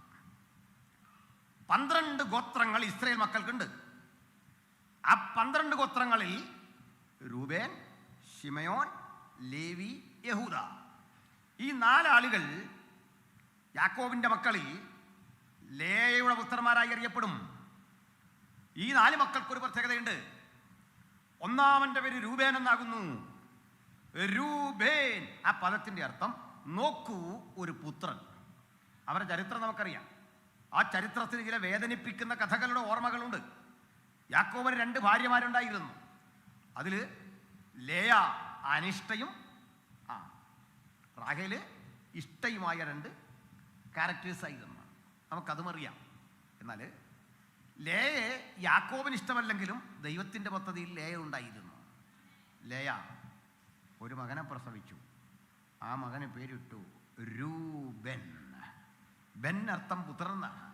രൂബൻ എന്ന് പറഞ്ഞാൽ നോക്കൂ ഒരു പുത്രൻ. നോക്കൂ ഒരു പുത്രൻ എന്നൊക്കെ പറഞ്ഞ് പേരിട്ടിട്ടും ഈ ഭർത്താവായ യാക്കോബ് കുഞ്ഞിനെ അങ്ങനെ നോക്കാനൊന്നും വരുന്നില്ല കാര്യമായിട്ട്. അതിൻ്റെ കാരണം റാഹേലിനതൊരു വിഷമമാണ്. അതുകൊണ്ട് പുള്ളി കാണാൻ പോകുന്നില്ല. അവ രണ്ടാമത് ഒരു മകനെ കൂടി ദൈവം കൊടുത്തു, ശിമയോൻ. അവനൊരു പേരിട്ടു യഹോവ കേട്ടു. അവ കണ്ടു എന്ന് പറഞ്ഞു തുടങ്ങി, ദാ കേട്ടു. കേട്ടു എന്ന് പറഞ്ഞിട്ടും യാക്കോബിന് പഴയ ആകാംക്ഷയും താല്പര്യമില്ല. അതിൻ്റെ കാരണം എന്താണെന്നറിയണ്ടേ? റാഹേലിനോടുള്ള സ്നേഹം അവളെ വിഷമിപ്പിക്കണ്ട. ഒരു കാര്യം പഠിക്ക്. ഒരുത്തിയുടെ കൂടാരത്തിൽ അമർഷത്തിൻ്റെയും സങ്കടത്തിൻ്റെയും ഞെരുക്കത്തിൻ്റെയും പ്രതിഫലനം. അസൂയ കൊണ്ട് അവൾ മരിക്കാൻ തുടങ്ങുമ്പോൾ അടുത്തവളുടെ കൂടാരത്തിൽ ദൈവം കണ്ടു, ദൈവം കേട്ടു. മൂന്നാമത് ദൈവം പറ്റിച്ചേർന്നു. ഞാൻ ഇനിയും യഹോവയെ സ്തുതിക്കും എന്ന് പറഞ്ഞ് അവൾ ദൈവത്തിന് മഹത്വം അർപ്പിച്ചുകൊണ്ട് 4മതൊരു കുഞ്ഞിന് പേരിട്ടു യഹൂദ. മറ്റവൾ കരഞ്ഞ് നിലവിളിച്ച് യാക്കോവിനോട് പറയുകയാണ്, എനിക്ക് മക്കളെ തരിക, ഇല്ലെങ്കിൽ ഞാൻ മരിച്ചു. യാക്കോബ് ഒരു നല്ല മനുഷ്യനായിരുന്നു, പക്ഷെ ചൂടായിപ്പോയി, ക്ഷുബ്ധനായിപ്പോയി. ക്ഷുബ്ധനാകാൻ കാരണം എന്താ? പലർക്കും അത് അറിയില്ല ആ കാര്യം. യാക്കോബ് പറയുകയാണേ, എനിക്ക് മക്കളുണ്ടാകാത്തതേ എൻ്റെ എല്ലാ പ്രശ്നം നിൻ്റെയാണ്. കാരണം എനിക്കിപ്പോൾ 4 മക്കളുണ്ടെന്ന് വേറെ ഒരു പുരുഷനെന്ന നിലയിൽ എനിക്ക് അപാകതയൊന്നുമില്ലെന്ന്. നല്ല ചുണക്കുട്ടന്മാരായ മക്കൾ വേറെ ഉണ്ട്. ഇനി കോങ്കുബൈൻ സിസ്റ്റം ഉണ്ടെന്ന്, അതിലൊക്കെ മക്കളുണ്ട്. അപ്പോഴേ പ്രശ്നം നിൻ്റെയാ. എങ്കിലും യാക്കോബേ ഇതായിരുന്നില്ല പറയേണ്ടത്. ഒരാശ്വാസം. എല്ലാവരും വെറുത്തപ്പോൾ അവൾ ദൈവത്തെ സ്തുതിച്ചു. ദൈവം അവളുടെ ഉദരത്തെ കടാക്ഷിച്ചു. ഇങ്ങനെ ചരിത്രമുള്ള 12 ഗോത്രങ്ങളിൽ ഒരു ഗോത്രമാണ് യഹൂദ ഗോത്രം. ഈ ഗോത്രത്തിനൊരു പ്രത്യേകതയുണ്ട്. ആ ഗോത്രം തിരഞ്ഞെടുക്കപ്പെടാൻ ഒരു കാരണമുണ്ട്. രൂബേനെ തിരഞ്ഞെടുക്കേണ്ടതാണ്. പക്ഷെ യാക്കോബിൻ്റെ ഇഷ്ടം യോസെഫാണ്. ഒരിക്കലും മനസ്സിലാക്കരുത് ആത്മീയത ഏതെങ്കിലും പ്രത്യേകതരം പൈതൃകത്തിലൂടെ പോകുന്നതാണെന്ന്. അത് ദൈവത്തിൻ്റെ തിരഞ്ഞെടുപ്പാണ് ആധാരം. ഹല്ലേലൂയ. എൻ്റെ മകൻ എൻ്റെ കാലശേഷം എൻ്റെതായ കാര്യാദികൾ ചെയ്യണമെന്ന് ഞാൻ ആഗ്രഹിച്ചാൽ ആഗ്രഹം നല്ലതാണ്, പക്ഷെ തീരുമാനം ദൈവത്തിന് വിടണം. ദൈവത്തിൻ്റെതാകണം പദ്ധതി. ആത്മീയത പാരമ്പര്യമല്ല, അത് പൈതൃകമല്ല, അത് ആത്മനിറവിൻ്റെ തിരഞ്ഞെടുപ്പാണ്. ദൈവം തീരുമാനിച്ചിട്ടുണ്ട്, അവൻ വരാൻ കാത്തിരിക്കണം. അങ്ങനെ കാത്തിരിക്കാൻ മനസ്സില്ലാതെ യോസേഫിന് നിലയങ്കി ഉണ്ടാക്കി അങ്ങനെ കരുതി കാത്തുവെച്ചപ്പോൾ സംഭവിച്ചത് ഗുരുതരമായ ജീവിതത്തിൻ്റെ ഭവിഷ്യത്ത്. മറുവശത്ത് യാക്കോബ് ചെയ്യാവുന്ന ദ്രോഹമൊക്കെ ചെയ്തു. എന്തൊക്കെയാ? രൂബേനെ അങ്ങ് ശപിച്ചു. കാരണമൊക്കെ അവൻ്റെ പക്കലുണ്ടേ, ഞാൻ പറയുന്നില്ല. രൂബേനെ ശപിച്ചു. ശിമയനും ലേവിയും ഒരുമിച്ച് ചേർന്ന് ഒരു നാടിനെ മുഴുവൻ വിറപ്പിച്ച് അവരെ വെട്ടി അരിഞ്ഞ് തോൽപ്പിച്ച് ആ യാക്കോബിൻ്റെ പേര് വഷളാക്കി അവരെയും ശപിച്ചു. രൂബേനെ നോക്കി പറഞ്ഞു, രൂബേനെ, നീ എൻ്റെ ആദ്യജാതൻ, എൻ്റെ ബലത്തിൻ്റെ വൈശിഷ്ട്യമാണ് നീ. പക്ഷെ വെള്ളം പോലെ തുളുമ്പുന്നവനെ നീ ശ്രേഷ്ഠനാവില്ല. യാക്കോബ് ലേവിയെ ശപിച്ചു. ലേവിയും ശിമയോനും സഹോദരന്മാർ. അവർ സാഹസത്തിൻ്റെ ആയുധം കയ്യിലേന്തിയവർ. എൻ മനമേ അവരുടെ യോഗത്തിൽ ചേരരുതേ, എൻ്റെ ഉള്ളമേ അവരുടെ മന്ത്രണത്തിൽ കൂടരുതേ. 3 പേര് ശപിക്കപ്പെട്ടപ്പോൾ യഹൂദയ്ക്ക് പ്രത്യേകിച്ച് കാരണമൊന്നുമില്ല. അപ്പോൾ യഹൂദ ഏതാണ്ടൊക്കെ ഒരു റിലീഫ് അനുഭവിച്ചു വരും കാലത്ത് ഒരു സംഭവം ഉണ്ടായി. യോസേഫിൻ്റെ സ്വപ്നം. ഒടുക്കം യോസേഫിനെ പൊട്ടക്കിണറ്റിലിട്ടു. യോസേഫ് അവിടെ നിന്നൊക്കെ രക്ഷപ്പെട്ടു. ഇപ്പോൾ യോസേഫ് ഫറാവോയുടെ കൊട്ടാരത്തിൽ മന്ത്രിയായി. അവിടേക്ക് പോകണം, ആഹാരപദാർത്ഥങ്ങൾ കൈക്കൊള്ളണം. അങ്ങനെ ചെന്നവരുടെ കൂട്ടത്തിൽ യോസേഫ് വളരെ തന്ത്രപൂർവ്വം ശിമയോനെ നിർത്തി. ഈ സംഭവം നിങ്ങൾക്കറിയാം. ഒടുക്കം ബെന്യാമിനെ കൊണ്ടുവന്നാൽ ഇവനെ വിടാമെന്നായി. അതും നിങ്ങൾക്കറിയാം. ഒടുവിൽ യാക്കോബ് സമ്മതിക്കില്ല. യാക്കോബ് വേദനയോട് പറയുക, യോസേഫ് ഇല്ല, ശിമയോനെ നഷ്ടപ്പെട്ടു. ഇനി ബെന്യാമിനെ കൂടെ കൊടുത്തു വിടാനില്ല. ആ പിതൃസഹജമായ ഹൃദയത്തിൻ്റെ വേദന അങ്ങനെ നിൽക്കവേ യാക്കോബ് വീണ്ടും മക്കളെ വിളിച്ചിട്ട് പറഞ്ഞു, ആഹാരമില്ല, നിങ്ങൾ പോകണം, ഈജിപ്തിലേക്ക് പോകണം, സാധനങ്ങൾ കൊണ്ടുവരണം. ഇവിടെ അങ്ങോട്ടും ഇങ്ങോട്ടും നോക്കി നിൽക്കാൻ പലരും തയ്യാറെടുക്കുമ്പോൾ ഒറ്റയാളും മുമ്പോട്ട് വരുന്നില്ല. എല്ലാവരെയും അമ്പരപ്പിച്ചുകൊണ്ട് ഒരുവൻ മാത്രം മുമ്പോട്ട് വന്നു. അതാ യഹൂദ. യഹൂദ അപ്പൻ്റെ അരിയിലേക്ക് വെറുതെയല്ല വന്നത്. താൻ ജന്മം കൊടുത്ത 2 മക്കളെ പിടിച്ചങ്ങ് കൊടുത്തിട്ട് പറഞ്ഞപ്പാ, ഈ പണയം അങ്ങോട്ട് എടുക്കുക, അപ്പന് ഞങ്ങളെ വിശ്വാസമില്ല, അപ്പൻ്റെ കുഴപ്പമില്ലപ്പാ, ഞങ്ങൾ ചെയ്തു പോയ ഹീനകൃത്യങ്ങൾക്കകത്ത് അപ്പനെ ഒരുപാട് വിഷമിപ്പിച്ചപ്പോൾ അവിശ്വാസം വന്നിട്ടുണ്ടേ, അറിയാം, പക്ഷെ ഇതങ്ങോട്ട് പിടിക്ക. അപ്പാ, ഞാൻ വാക്ക് പാലിക്കുന്നില്ലെങ്കിലേ, ഞാൻ നീ പറഞ്ഞ പോലെ ചെയ്യുന്നില്ലെങ്കിലേ എൻ്റെ മക്കൾ നിങ്ങൾക്ക് അടിമകളാ, ദാ പിടിക്ക്. അങ്ങോട്ട് കൊടുത്തിട്ടേ, പ്രാണൻ പകരം അങ്ങോട്ട് കൊടുത്തിട്ടേ, തൻ്റെ ജീവിതത്തിൻ്റെ ത്യാഗം കൊണ്ട് നിവരെ നിൽക്കാൻ സന്നദ്ധത കാട്ടിയപ്പോൾ തമ്പുരാന് മനസ്സിലാക്കി, ഇതുണ്ട്, ഇവനെ രാജാവാക്കാൻ കൊള്ളാം കേട്ടോ. ഇവനാ കൊള്ളാവുന്ന. കാരണം രാജാവ് ചെയ്യുന്നതേ നികുതി പിരിച്ച് സുഖിമാനായി ഭക്ഷണം കഴിച്ച് ജീവിക്കുകയല്ല, മനുഷ്യന്റെ പ്രതിസന്ധികൾക്കകത്തെ പ്രാണനം കൊടുത്ത് ഇടപഴകാൻ ഒരു താല്പര്യമുള്ളപ്പോൾ നിന്റെ മേലാണ് ദൈവത്തിന്റെ കൃപ. നീയാണ് ലീഡർ, നീയാണ് കഴിവുള്ളവൻ. സമയം വരെ കാത്തിരുന്നു കൊള്ളണം. ഒരു ദിവസം നിനക്കായി കരുതി വെച്ചിട്ടുണ്ട്. ആ ദിവസം വരെ കാത്തിരിക്കുമ്പോൾ ഒന്ന് മനസ്സിലാക്കിക്കൊള്ളുക, നിന്റെ ദിവസത്തിന്റെ വഴി തടയാൻ ആർക്കും സാധിക്കില്ല. എന്നിട്ട് യാക്കോബ് പ്രവചിച്ചു, യഹൂദ ഒരു ബാലസിംഹം, പക്ഷെ ഇപ്പോൾ അവൻ സിംഹി പോലെ പതുങ്ങിക്കിടക്കും. അവൻ ചവിട്ടിപ്പിടിച്ചിരിക്കുന്ന ചെങ്കോലിലാണ്. അവകാശമുള്ളവൻ ഒരു ദിവസം വരും. അവൻ വരുവോളം ചെങ്കോൽ അവന്റെ കാൽക്കീഴിൽ നിന്ന്, രാജദണ്ഡ് അവന്റെ പക്കൽ നിന്ന് നീങ്ങിപ്പോകയില്ല. അങ്ങനെ ഒരു ദിവസം അവൻ വരും വരും എന്ന് പ്രവചിച്ചുകൊണ്ട് യാക്കോബ് അന്ത്യവിശ്രമത്തിനായി കടന്നുപോയി. ഫറവോന്റെ അടുത്ത് ചെന്നു, നാട്ടിൽ ചെന്നു. യോസേഫ് പറഞ്ഞ രക്ഷയില്ല. ബെന്യാമിനെ കാണിച്ചു. ഇതാ ഒടുക്കം കാര്യമെല്ലാം പറഞ്ഞപ്പോൾ യോസേഫിനോട് യഹൂദ പറയാ, യജമാനനെ, അങ്ങയുടെ ദാസനായ എൻ്റെ അപ്പൻ വീട്ടിലുണ്ട്. ഈ ബാലനെ തരില്ല. ബാലൻ്റെ ഹൃദയം അപ്പൻ്റെ ഹൃദയത്തോട് പറ്റിയിരിക്കുന്നു. യജമാനനെ, ഞങ്ങൾ കൊണ്ടുവരാതിരുന്നാലേ അപ്പൻ്റെ പ്രാണൻ നശിക്കും. വാർദ്ധക്യത്തിൽ അപ്പൻ മരിക്കുന്നതേ, നമ്പരപ്പെട്ട് മരിക്കുന്ന കാണാൻ ത്രാണിയില്ല യജമാനനെ. പകരം അടിയനെ ഇവിടെ അടിമയാക്കിയെടുക്കാം. അടിയൻ നിന്നുള്ള ഇങ്ങനെ ഇടിവിൽ നിൽക്കാൻ കഴിയുന്നവന് മാത്രമേ ഉയരത്തിലെ രാജാധികാരത്തിൻ്റെ സുഖം അനുഭവിക്കാൻ കഴിയൂ. ഓടി രക്ഷപ്പെടുന്നവന് പറ്റിയ പണിയല്ലിത്. പ്രാണൻ കൊടുത്ത് വിലയ്ക്ക് വാങ്ങാൻ കഴിയുന്നവന് മാത്രമേ ഈ മഹത്തരമായ ശുശ്രൂഷയുടെ ആഴങ്ങൾ തിരിച്ചറിയാനായിട്ട് പറ്റൂ. ഞാൻ റെഡി. ഇതാ യഹൂദ ഗോത്രത്തിൻ്റെ ഗുണം. മനസ്സിലായോ? ആ ഗോത്രത്തിൽ നിന്ന് നമ്മുടെ കർത്താവ് ജനിക്കുന്നത്. അതുകൊണ്ടേ പുസ്തകം തുറക്കാൻ യോഗ്യനാരുള്ളൂ എന്ന ചോദ്യത്തിനൊരു തെളിവ് കൊടുക്കുക. യഹൂദ ഗോത്രത്തിലെ സിംഹം, ഇത് പതുങ്ങിക്കിടന്ന സിംഹമാണ്. പലർക്കും അറിയില്ല ഈ പതുങ്ങിക്കിടക്കുന്ന സിംഹത്തെ. ശാന്തഗംഭീരനായി സിംഹം പതുങ്ങിക്കിടക്കുമ്പോൾ ഉപദ്രവിക്കാൻ ചെന്നാൽ അതിൻ്റെ ദേഹത്ത് തൊട്ടാൽ അനങ്ങാതെ കിടക്കുന്നു. കാരണം അവകാശമുള്ളവൻ വരും വരെ ഞാൻ കാത്തു സൂക്ഷിക്കേണ്ട ചെങ്കോൽ ദാ എൻ്റെ പക്കല. ഒരുവൻ ഇതുവഴി വരുമ്പോൾ തീർച്ചയായും എൻ്റെ പക്കലേക്ക് ഈ അധികാരം ഓടി വരും. അധികം പേർക്ക് അത് പിടികിട്ടിയില്ല. അതിന് കാരണമുണ്ട്. യേശു എന്ന യഹൂദ ഗോത്രക്കാരൻ പെരുവഴിയിലൂടെ കടന്നു പോകുമ്പോഴൊക്കെ ആളുകൾ പറഞ്ഞ് പരിഹസിക്കും.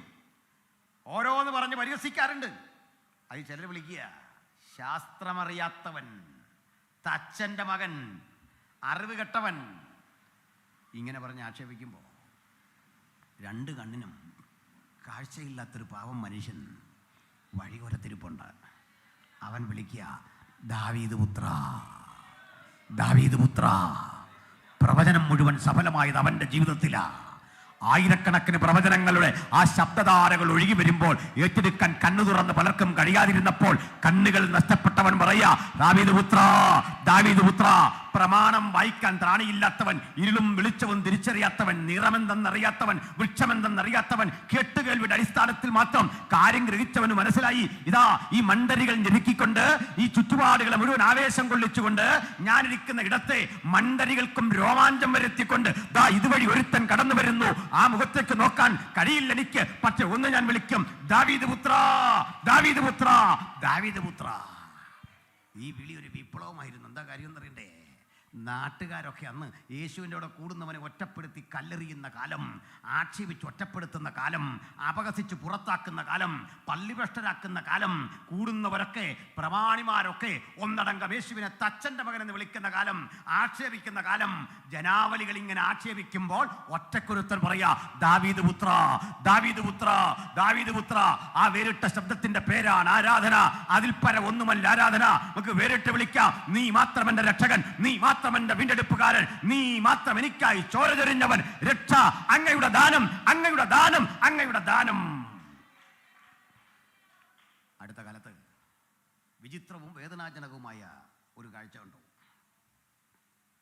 വടക്കേണ്ടിയിൽ ഒരു ഗ്രാമത്തിലൂടെ ഞങ്ങൾക്കൊക്കെ ഏറെ പരിചിതനായ ഒരു സുവിശേഷകനെ ഇടിച്ചു പദം വരുത്തി, അടിച്ച് ക്ഷതം വരുത്തി ആ മനുഷ്യനെ കൊണ്ട് അവരുടെ ഒരു ഇഷ്ടദേവന്റെ ശബ്ദം വിളിക്കാൻ നിർബന്ധിക്കുന്നു. അപ്പോൾ ഇത് കണ്ട് വേദനയും സഹതാപമൊക്കെ തോന്നിയെങ്കിലും എനിക്കൊരു മറുപടി തോന്നി. എടാ, ഇദ്ദേഹത്തെ ആത്മാർത്ഥമായി വിളിക്കാൻ ആരെയും കിട്ടാത്തതുകൊണ്ടാണോ തല്ലു കൊടുത്ത് വിളിപ്പിക്കുന്നത്? ഹൃദയത്തിൽ നിന്ന് വിളിക്കണ്ടേ? ഹൃദയത്തിൽ നിന്ന് അദ്ദേഹത്തെ വിളിക്കാൻ കഴിയാതെ നീ തല്ലു കൊടുത്ത് വിളിപ്പിക്കണം. ഇത്ര ദാരിദ്ര്യമായിപ്പോയോ? അവിടെയാണ് ദൈവജനത്തിന്റെ സ്തുതിയുടെയും സ്തോത്രത്തിന്റെയും ശക്തി. Hallelujah, hallelujah. ഇതിനാ ഞാൻ പറഞ്ഞ നിർബന്ധിച്ച് കല്ലേലിയ പറയിപ്പിക്കേണ്ടെന്നേ. ഹൃദയാന്തർഭാഗത്ത് പറയണം, തമ്പുരാനെ മരണം വരെ, മരണം വരെ, മരണം വരെ അങ്ങയെക്കുറിച്ച്, അങ്ങയെക്കുറിച്ച്, മരണശേഷവും നിന്നെക്കുറിച്ച്, അവസാന ശ്വാസത്തിലും നിന്നെക്കുറിച്ച്. Hallelujah, price the Lord. ഇനി ഒട്ടേറെ പറയാനുണ്ട്, വിശദീകരിക്കാനുണ്ട്. ഈ യഹൂദാ ഗോത്രത്തിലെ സിംഹത്തിനടുത്ത് ഒത്തിരി ചരിത്രം ഉണ്ടായില്ല. ഒന്നാ പറഞ്ഞേ, ദാവീദിന്റെ വേര് എന്നർത്ഥം. അത് രണ്ടും കണക്റ്റഡാ, ഒരുപോലെ ഇരിക്കുന്ന കാര്യമാണ്. കാരണം ദാവീദ് ഒരു രാജകുലമാണ്. ആ വേരിലാണ് ക്രിസ്തു ജനിക്കുന്നത്. അത് തന്നെ സഹനസന്നദ്ധതയുടെ ഒക്കെ ഒരു ചരിത്രമാണ്. അതിലും സ്ത്രീകൾക്ക് പ്രാധാന്യമുള്ളൊരു ഒരു കുടുംബമാണ്. യേശുവിൻ്റെ വംശാവലിയിൽ 4 സ്ത്രീകളുടെ പേരുണ്ടേ. ആ സ്ത്രീകളൊന്നും സമൂഹത്തിൽ എല്ലാവരും ആദരിക്കപ്പെട്ടവരല്ലേ. ഒരുത്തി രാഹാബ് എന്ന് പറയും. പക്ഷെ അവൾ ഒരു കർത്തവ്യത്തിലൂടെ ഈ വംശാവലിക്കകത്ത് കയറിപ്പറ്റി. ഇനി ഒരാളുടെ പേര് രൂത്ത് എന്നാണ്. അവൾ തിരഞ്ഞെടുപ്പ് നിമിത്തം ഈ വംശാവലിക്കകത്ത് കടന്നുകൂടി. ഇനി താമാർ എന്നാണ് ഒരാളുടെ പേര്. ആ താമാർ അവളുടെ ബുദ്ധിവൈഭവം കൊണ്ട് അതിനുള്ളിലേക്ക് പ്രവേശിച്ചു. ഇനി ഇതൊന്നുമില്ല, അതിനകത്ത് കയറിയ ഒരാളുണ്ട്, അത് മറിയാണ്, വിശുദ്ധ മറിയം. അതിൻ്റെ കാരണം പറയും, കൃപ ലഭിച്ചവളേ നിനക്ക് വന്ദനം. ഹല്ലേലൂയ. കൃപയാൽ അവളകത്ത് വന്ന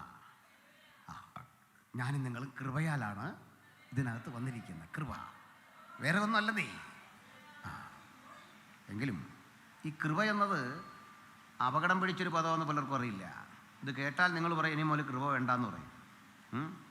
പാഷമാരൊക്കെ പറയില്ലേ, കൃപ വ്യാപരിക്കട്ടെ, കൃപ വ്യാപരിക്കട്ടെ എന്നൊക്കെ പറയുമ്പോൾ കൃപയുടെ അർത്ഥം പറഞ്ഞാൽ പിന്നെ ആരും ചോദിക്കുകയില്ല. അർത്ഥം അറിയണം. അറിഞ്ഞിട്ട് എനിക്ക് വേണം. നിങ്ങൾ ആരെങ്കിലും അത് പ്രാർത്ഥിക്കുമെങ്കിൽ അതിന് കാരണമുണ്ട്. ഒരു പെൺകുട്ടിയുടെ അരികിൽ ദൂതൻ വരിക. ദൂതൻ 10-20 വയസ്സിൽ താഴെ പ്രായമുള്ളൊരു പെൺകുട്ടിയുടെ അടുത്ത് നിന്നിട്ട് പറഞ്ഞു, കൃപ ലഭിച്ചവളെ വന്ദനം. സാധാരണ യഹൂദന്മാർ ഈ സ്ത്രീകളോട് പരസ്യ സ്ഥലത്ത് വെച്ചൊന്നും മിണ്ടാറില്ല. അമ്മയാകട്ടെ സഹോദരിയാകട്ടെ ഇവരോട് മിണ്ടാറില്ല. അതാ പരീക്ഷന്മാരുടെ തെറ്റായൊരു ബോധമാണ്. ഇങ്ങനെ കരം കൂപ്പി പറഞ്ഞപ്പോൾ ആ പെൺകൊച്ചും മെടുക്കുകയായിട്ട് പറഞ്ഞു വന്ദനം. എന്നിട്ട് ചോദിച്ചു, ഇത് എന്നെ ഇങ്ങനെ വന്ദനം ചെയ്യുമ്പോൾ എന്താ ഉദ്ദേശം? കർത്താവ് നിൻ്റെ കൂടെ, നീ ഗർഭം ധരിച്ചൊരു മകനെ പ്രസവിക്കും. മറിയ പ്രതിഫലിച്ചു, ഞാനേ ഒരു പുരുഷ സംസർഗമില്ലാത്തൊരു സ്ത്രീയാ, അതെങ്ങനെ പറ്റും? ദൂതൻ പറഞ്ഞു, നീ പഠിച്ചു വച്ച ജീവശാസ്ത്രത്തിൻ്റെ തത്വങ്ങളെല്ലാം നിൻ്റെ ജീവിതത്തിൽ അട്ടിമറിക്കപ്പെട്ട് ഒരു മിറക്കിൾ സംഭവിക്കുമെന്ന്, ഒരത്ഭുതം സംഭവിക്കും.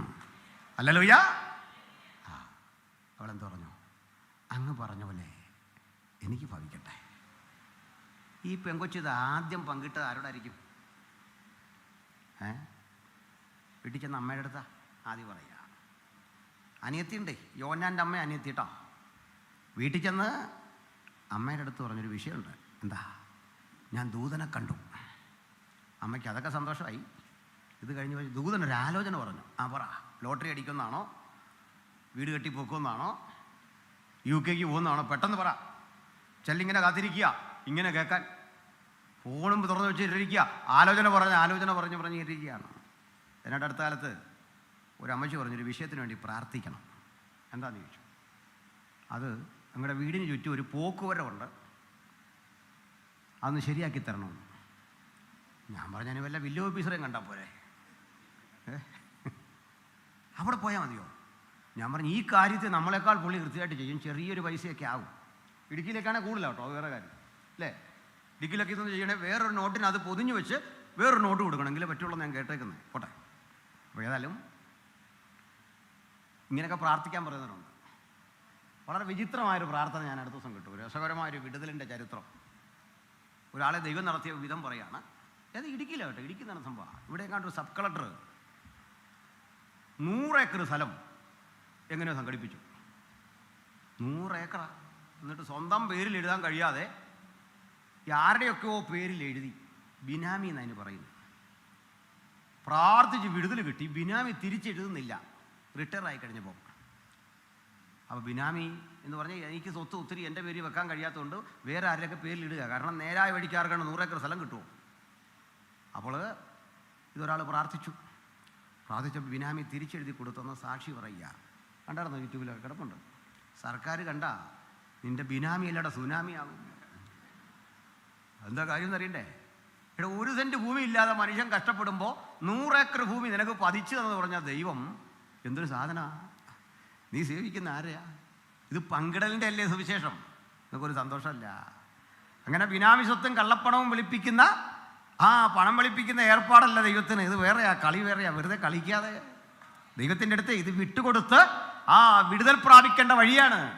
അയാൾക്ക് മാനസാന്തരം ഉണ്ടല്ലേ, ഇത് വിട്ടുകൊടുക്കുക ചെയ്യേണ്ട സർക്കാരിന് തിരിച്ച്. 100 ഏക്കർ, ഇത് എന്തിനാ 100 ഏക്കർ? നിനക്ക് 6 അടി മണ്ണ് പോരെ, എന്തിനാണ് ഈ 100 ഏക്കർ? ആയ കാലത്ത് ശരിക്ക് അനധികൃതമായി സമ്പാദിച്ചിട്ട് അത് കൈ കിട്ടാൻ വേണ്ടി ഉപവാസം എടുക്കുക എന്നാണ്. ഇതിനും ദൂത് പറയുന്ന കുറേ മഹാരഥന്മാർ നമ്മുടെ നാട്ടിലുണ്ട്. സൂക്ഷിക്കണം.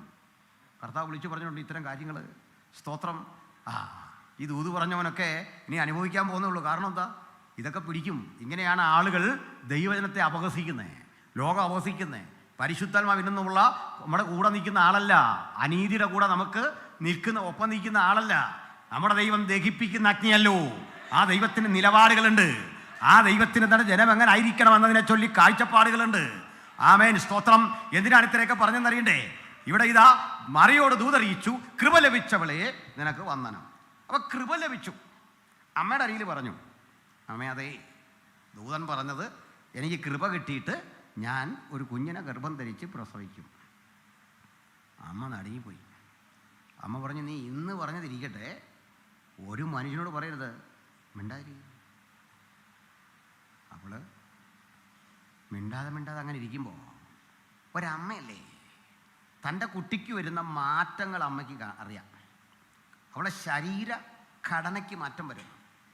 അവളുടെ ഉദരമൊക്കെ വീർത്തു വരുന്നു. ഒരു മാതാവായി തീരാനുള്ള പ്രവണത കാട്ടി വരുന്നപ്പോൾ അമ്മയ്ക്ക് വീണ്ടും സങ്കടം. സത്യം പറ, നിനക്കെന്ത് പറ്റി? അവൾ പറഞ്ഞു, ഞാൻ ഒരു കുട്ടിയെ എൻ്റെ ഉള്ളത്തിൽ കൊണ്ടുനടക്കുക.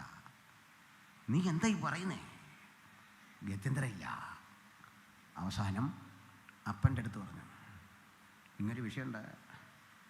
അപ്പനാകപ്പാടെ പരിഭ്രാന്തനായി. എന്ത് ചെയ്യും? അവളെവിടെ വിളി, ആങ്ങളെ ഉണ്ട്, അറിയണ്ട, വിളിച്ചിട്ടേ മോളെ കണ്ടപ്പോൾ അപ്പന് അങ്ങനൊന്നും തുറന്ന് ചോദിക്കാൻ വയ്യ. കുഞ്ഞിഞ്ഞ് വന്നേ, പപ്പാടെ അടുത്ത് പറ, എന്താ പറ്റിയേ, പരിഹാരം ഉണ്ടാക്കാൻ പറ. ആൾ പറഞ്ഞേ, ഞാൻ ആയിരിക്കുന്നത് കൃപയാലാണ്, പരിശുദ്ധാത്മാവിനാൽ. അപ്പനെപ്പോഴും പറഞ്ഞു, നീ എന്താ പറയുക?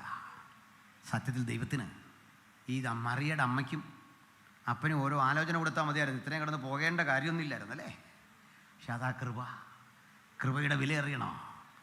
ദൈവത്തിൻ്റെ ആലോചന പ്രാപിക്കുന്നവനൊക്കെ ചില ഘട്ടത്തിൽ ഒറ്റപ്പെട്ടു പോകും.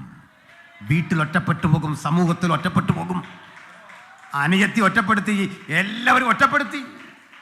ആ വീട്ടിൽ അന്യയെപ്പോലെ ഇങ്ങനെ കഴിയുമ്പോൾ വീട്ടുകാർ പറഞ്ഞു കൊടുക്ക, കുഞ്ഞെ നിന്നെ വിവാഹ നിശ്ചയം ചെയ്തിരിക്കുക അറിയോ, നിന്നെ കാത്തൊരു ചെറുപ്പക്കാരനിരിക്കുക അറിയോ. പണ്ട് ഇവളോട് കൂടി നടന്ന നാട്ടുകാരൊക്കെ പറയാൻ തുടങ്ങി, അവള് ചീത്തയാ, കുഞ്ഞുങ്ങളൊന്നും കൂടല്ലേ. അപ്പൊ കൂട്ടുകാർ പിണങ്ങി, വീടും സമൂഹവും ഒറ്റ എതിരായി, എല്ലാവരും എതിരായി. അവസാനം യോസേഫ് ഗൂഢമായി ഉപേക്ഷിക്കാൻ പദ്ധതിയിട്ടു. ഇങ്ങനെ എഴുതിയിരിക്കുന്നേ. അവൾക്ക് ലോകാപവാദം വരുത്തണ്ട, അതായത് ഒരു മാന്യന അല്ലേ, അവൾ എന്തെങ്കിലും ആയിക്കോട്ടെ, പോട്ടെ. നമ്മളാണ് അതെല്ലാം ഫേസ്ബുക്കിൽ എടുത്തിടും, എനിക്ക് പറ്റിയ ചതിവ്. മനസ്സിലായില്ലേ? യോസേഫ് വെറുതെ പോട്ടെ, പറ്റിയത് പറ്റി പോട്ടെ. എന്നാലേ യോസേഫ് ഗൂഢമായി ഉപേക്ഷിക്കാൻ പദ്ധതി ഇട്ടു. മറിയക്കൊരു വിഷയമില്ല. എല്ലാവരും ഒറ്റപ്പെടുത്തുമ്പോഴും മറിയ ഒറ്റയ്ക്ക് ആസ്വദിക്കുന്ന ഒരാത്മസുഖമുണ്ട്. ഏകരായി വീട് വിട്ടിറങ്ങി യേശുവിനെ അനുഗമിച്ചതിൻ്റെ പേരിൽ കല്ലേറ് കിട്ടിയവർ, ഭക്ഷണം കിട്ടാതെ പോയവർ, വീതം വിറ്റപ്പോൾ കിട്ടാതെ പോയവർ, അപ്പനും അമ്മയും ഉപേക്ഷിച്ചവര്, അവരും അനുഭവിക്കുന്ന ഒരാത്മസുഖമുണ്ട്. പകരം കൊടുക്കാനാവാത്തൊരാത്മസുഖം. അതിൻ്റെ നിർവൃതിയുടെ പേരാ ആത്മീകത.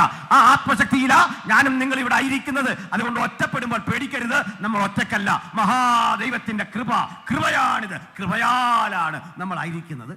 അതുകൊണ്ടേ കൃപ വിലപിടിപ്പുള്ളൊരു പദമാണ്. ആ വില അറിയണോ? അവിടെ പറയാം. പണ്ട് ദൂതൻ വന്നപ്പോൾ മറിയ പറയുകയാണ്, അത് ചേട്ടാ എനിക്ക് ഇതിലൊന്നും താല്പര്യമില്ല, ഇങ്ങനെ കൃപയാൽ എനിക്കൊരു കുഞ്ഞുണ്ടാകുന്നതിലൊന്നും താല്പര്യമില്ല, ഞാൻ വല്ല കല്യാണമൊക്കെ കഴിച്ച് മര്യാദയ്ക്ക് ജീവിച്ചോളാം, എന്നെ ഇത്രയും വലിയ കാര്യം ഏൽപ്പിക്കരുത്. ദൂതൻ കാല് പിടിക്കുമോ? നമ്മുടെ തോന്നില്ല കാല് പിടിക്കൊന്നില്ലെന്ന്. ദൂതൻ പറഞ്ഞു, എന്നോട് പറഞ്ഞു, ഞാൻ പറഞ്ഞു നിനക്ക് വേണ്ട വേണ്ട, കാരണം ഞാനൊരു ദൂതനാ, പോവാ, പണി തീർന്നു. പോസ്റ്റ്മാൻ നമ്മളെ നിർബന്ധിച്ച് ചെയ്യിപ്പിക്കുകയല്ല, വേണ്ടെങ്കിൽ അയാൾ തിരിച്ചയക്കും. അത്രേ ഉള്ളൂ പോസ്റ്റ്മാൻ. മനസ്സിലായില്ലേ? അത് വേണ്ട വേണ്ട. എന്നാൽ ഇതേ മനുഷ്യൻ, ഇതേ ദൂതൻ യോസേഫിൻ്റെ അടുത്ത് വന്നു. സ്വപ്നത്തിൽ യോസേഫിനെ തട്ടി പറഞ്ഞു, എണീറ്റു, നീ ഒരു തീരുമാനമൊക്കെ എടുത്തെന്ന് കേട്ടല്ലോ, എന്തെന്നാ? മറിയ ഉപേക്ഷിക്കുന്ന. അതേ പ്രശ്നമാണ്. ലോകാപവാദം അവൾക്കും വേണ്ട, എനിക്കും വേണ്ട, അതങ്ങനെ നൈസായിട്ട് പോട്ടെ. ദൂതൻ പറഞ്ഞു, നോ, നിനക്കങ്ങനെ പോകാൻ പറ്റില്ല, നിന്നെ വിടത്തില്ല. നിന്നെ പിടിച്ചിവിടെ നിർത്തിയെങ്കിലേ മറിയയ്ക്ക് ഞാൻ കൊടുത്ത വാഗ്ദത്തം ശരിയാവൂ. രണ്ട് കാരണമാ. ഒന്ന്, കൃപയുടെ വില അവൾ തിരിച്ചറിയും നീ ചെല്ലുമ്പോൾ. രണ്ടാമത്തെ കാര്യം, നീ നിന്ന് തരുന്നില്ല എങ്കിലേ യേശു ദാവീദ് പുത്രനാവില്ല. യേശു ദാവീദ് പുത്രനാകണമെങ്കിൽ വംശാവലിപ്പട്ടികയുടെ കണക്കിൽ നീ വേണം. ഇതാ ഇവിടെ നിവര നിൽക്കാൻ, വളർച്ചച്ഛനായി, യഹൂദ ഗോത്രക്കാരനായി അപമതിപ്പുണ്ടാക്കുമെന്ന് ലോകം പറഞ്ഞ ഈ വിഷയത്തിന്റെ ഉത്തരവാദിത്വം ഏറ്റെടുത്തിട്ട് ഇതാ ഞാനിവിടെ ഉണ്ട്, അവൾക്ക് വലങ്കരം കൊടുക്കാൻ, അവളെ രക്ഷിക്കാൻ. പണ്ടേ യോസേഫിന്റെ അരികിൽ കുരുങ്ങിപ്പോയ ശിമയോനെയും ബെന്യാമീനെയും രക്ഷിക്കാൻ നിന്റെ പൂർവികരെടുത്ത ഒരു റിസ്ക് ഇല്ലേ, ഒരു ഉത്തരവാദിത്വമില്ലേ? ചങ്കുറപ്പോടെ അതങ്ങോട്ട് കാട്ടിക്കൊടുക്ക്. നീ ഇന്ന് എനിക്ക് വേണ്ടി ഇങ്ങനെ റിസ്ക് എടുത്താൽ കാലമെത്ര കഴിഞ്ഞാൽ ലോകം നിന്റെ കമ്മ്യൂണിറ്റിയെ വാഴ്ത്തിക്കൊണ്ടിരിക്കും, നിന്റെ സമൂഹത്തെ ആദരിച്ചു കൊണ്ടിരിക്കും. നിന്റെ ആ സമൂഹം ആദരിക്കപ്പെടുമ്പോൾ ഒരു കാര്യം മനസ്സിലാക്കണം, ദൈവത്തിനായി നിവര നിൽക്കാൻ, ഒറ്റയ്ക്ക് ത്യാഗം സഹിക്കാൻ ജീവിതം സമർപ്പിച്ച ഒരാളെങ്കിലും ഇന്നുണ്ടെങ്കിൽ അതൊരു തോൽവിയല്ല, ഒരു മഹാവിജയം നിന്നെ കാത്തിരിക്കുന്നു. കണ്ണടയ്ക്കും മുമ്പ് ആ വിജയം കണ്ടല്ലാതെ ഇഹലോകം വിട്ടുപോകാൻ ഇടവരാത്ത വിധത്തിൽ ആ വാഗ്ദത്തം എന്നെ അനുഗമിച്ചുകൊണ്ടിരിക്കുന്നു. ഇഹലോകം വിട്ടുപോകും മുമ്പ് യോസേഫ്, നിനക്ക് മനസ്സിലാകും നീ എടുത്ത റിസ്ക്, അതിന്റെ ശ്രേഷ്ഠത, ആ ഉത്തരവാദിത്തത്തിന്റെ കനം അത് മനസ്സിലാകും. യോസേഫ് അന്ന് തീരുമാനിച്ചു, ഇനി മേളില്ല. ഇങ്ങനെ വില കൊടുത്തിറങ്ങിയ ഒരു ഗോത്രമാണ് ദാവീദ് ഗോത്രം. വെറുതെ കിട്ടിയല്ലെന്നേ. അതുകൊണ്ടൊരു കാര്യം മനസ്സിലാക്കൂ, അഭിഷേകം അത് സൗജന്യ, രക്ഷ അത് സൗജന്യ, രക്ഷിക്കപ്പെട്ടവൻ ആത്മനിറവ് അത് സൗജന്യ. പക്ഷെ ഇത് കിട്ടിക്കഴിഞ്ഞാലുള്ള ജീവിതം കട്ടിയാന്നേ, അത് ചെലവേറിയതാന്നേ. രക്ഷാനുഭവം പ്രാപിച്ച് വിശ്വാസത്തിലേക്ക് വരുന്ന രക്ഷ സൗജന്യം. ആത്മീക ജീവിതം ചിലവേറിയതാണ്. ആത്മാവിനെ പ്രാപിക്കുക സൗജന്യം, ആത്മനിറവ് നിലനിർത്തുക എന്നത് എക്സ്പെൻസീവാണ്. എക്സ്പെൻസീവ് ഞാൻ ഉദ്ദേശിച്ചു പണമല്ല, പണം കൊടുത്തു വാങ്ങാൻ കഴിയാത്ത വിധം ജീവിതത്തിന്റെ ത്യാഗം കൊണ്ട് വില കൊടുത്തു വാങ്ങേണ്ട ഒരനുഭവമാണ് ആത്മനിറവ്. അത് നഷ്ടപ്പെട്ടു പോകുന്നിടത്ത് ദൈവകൃപയുടെ ചൈതന്യം നഷ്ടപ്പെട്ടു പോകും. അതുകൊണ്ട് ഇന്ന് പിരിയുമ്പോൾ എൻ്റെ മീതെ പകരപ്പെട്ട ആ ദൈവകൃപയുടെ ശക്തി, അതിനെ ആസ്വദിച്ചേ ദൈവമക്കൾ പോകാവൂ. ഇനി യഹൂദാ ഗോത്രത്തിലെ സിംഹം ദാവീദിന്റെ വേര്. പക്ഷെ യോഹന്നാൻ നോക്കിയപ്പോൾ ഈ വേരും സിംഹവും ഒന്നും അല്ലാത്തൊരു വ്യക്തിയെ കാണുക. യോഹന്നാൻ പറയാ, ഒരു കുഞ്ഞാട് അറുക്കപ്പെട്ടതുപോലെ നിൽക്കുന്നത് ഞാൻ കണ്ടു. മൂപ്പൻ കണ്ടപ്പോൾ എന്തൊക്കെയാ കണ്ടേ? സിംഹവും വേരും. യോഹന്നാൻ കണ്ടപ്പോൾ പറയുക, ഞാൻ ഒരറുക്കപ്പെട്ട ആടിനെ കണ്ടു. ഒരേ സമയത്ത് സിംഹമായി അപ്പുറത്ത് കുഞ്ഞാടായി നോക്കി നിൽക്കെ ഒരാൾക്ക് മാറാൻ കഴിഞ്ഞ് എങ്ങനെയെന്നറിയോ? പുതിയ നിയമഭക്തനെ, രാജാധികാരം കയ്യിലുള്ളൊരു രാജാവല്ലിത്. ചരിത്ര വൈദികം പേറുന്ന ദാവീദ് കുലത്തിൻ്റെ ആ സ്ഥാനീയനായി വന്ന ആളല്ല നമുക്കിതാരാ? സൗമ്യതയുള്ള ദൈവ കുഞ്ഞാട്. ഈ സൗമ്യതയുള്ള കുഞ്ഞാടിന് പ്രത്യേകതയുണ്ട്. മുറിവേറ്റ കുഞ്ഞാട്, രക്തമൊഴുക്കുന്ന കുഞ്ഞാട്. ഈ മുറിവേറ്റ കുഞ്ഞാടിൻ്റെ ആ സവിശേഷതകളിലൂടെ ഞാൻ വരാം. നമുക്കേ ഒരു കാര്യം അറിയാം. സിംഹമടയിലേക്ക് പോയ ഒരാടും ചെന്നായ്ക്കളുടെ പറ്റത്തിലേക്ക് പോയ ഒരാടും ജീവനോടെ തിരിച്ചു വന്ന ചരിത്രമില്ല. സിംഹം കടിച്ചു കുടഞ്ഞ് രക്തം കുടിച്ചില്ലായ്മ ചെയ്തിട്ടുണ്ടെങ്കിൽ ലോക ചരിത്രത്തിൽ ഒറ്റയാട് മാത്രമേ ചെന്നായ്ക്കളുടെ പറ്റത്തെ കടിച്ചു കുടഞ്ഞ് ജയാളിയായി വന്നിട്ടുള്ളൂ. അത് ദൈവപുത്രനായ യേശുവാണ്. യേശു മാത്രമാണ് സിംഹമടയിൽ കിടന്നതിൻ്റെ പല്ലടിച്ചു കുഴിച്ച് ജയാളിയായി വന്നത്. ഈ കുഞ്ഞാട് അധികാരം പ്രാപിച്ചവനായി ഈ മുദ്രകൾ ഭേദിക്കുന്ന രംഗമാണ് നമ്മൾ വായിച്ചത്. എന്താ ഈ മുദ്ര ഭേദിക്കാനുള്ള പ്രശ്നം? ആ മുദ്രക്കുള്ളിൽ എന്താ ഉള്ളത്? ഒരു കത്ത് പൊട്ടിക്കുമ്പോൾ ആ സീല് പൊട്ടിച്ച് മാറ്റിയാൽ എന്താ പ്രശ്നം അറിയണ്ടേ? ആ മുദ്ര ഭേദിക്കാനുള്ള ഭയം എന്താണെന്നറിയണ്ടേ? നമ്മളൊരു കത്ത് പൊട്ടിക്കാനാണ് എത്ര വിഷയമല്ലേ? പൊട്ടിക്കുമ്പോൾ വരുന്ന ചില പ്രതിസന്ധികൾ എന്താണെന്ന് 6:1 മുതലുള്ള ഭാഗങ്ങൾ ഒന്ന് വായിച്ചാട്ടെ. വെളിപ്പാട് 6:1 മുതൽ.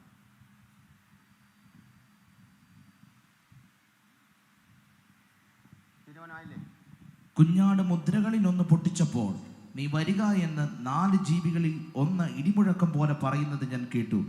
4 ജീവികൾ ഏതൊക്കെയാ? 4 ജീവി: സിംഹമുഖം, കാളമുഖം, മനുഷ്യമുഖം, കഴുകുമുഖമുള്ള 4 ജീവികളിൽ ഒന്ന്. കുഞ്ഞാട് മുദ്രകളിൽ ഒന്ന് പൊട്ടിച്ചപ്പോൾ ഇടിമുഴക്കം പോലെ 1-ാം ജീവി പറഞ്ഞു, വരിക. 1-ാം ജീവി എന്ന് എഴുതിയിട്ടില്ല. 1-ാം ജീവി അത് ഞാൻ പറയാൻ കാരണം ബാക്കി 2-ാം ജീവി 3-ാം ജീവി എന്ന് പറയുന്നുണ്ടാണ്. ജീവികളിൽ 1-ാമത്തത് പറഞ്ഞു, വരിക. അത് വെറുതെ പറയല്ല, ഇടിമുഴക്കം പോലെ പറഞ്ഞെന്ന്. വാ, ഗൗരവമുള്ളൊരു വിഷയമായതുകൊണ്ട് വരിക എന്ന് ഇടിമുഴക്കം പോലെ പറഞ്ഞത്. വായിക്കാം. അപ്പോൾ ഞാൻ ഒരു വെള്ളക്കുതിരയെ കണ്ടു. അതിന്മേൽ ഇരിക്കുന്നവന്റെ കയ്യിൽ ഒരു വില്ലുണ്ട്. അവന് ഒരു കിരീടവും ലഭിച്ചു. അവൻ ജയിക്കുന്നവനായും ജയിപ്പാനായും പുറപ്പെട്ടു. വായിക്കാം. അവൻ 2-ാം മുദ്ര പൊട്ടിച്ചപ്പോൾ വരിക എന്ന് 2-ാം ജീവി പറയുന്നത് ഞാൻ കേട്ടു. അപ്പോൾ ചുവന്നതായ മറ്റൊരു കുതിര പുറപ്പെട്ടു.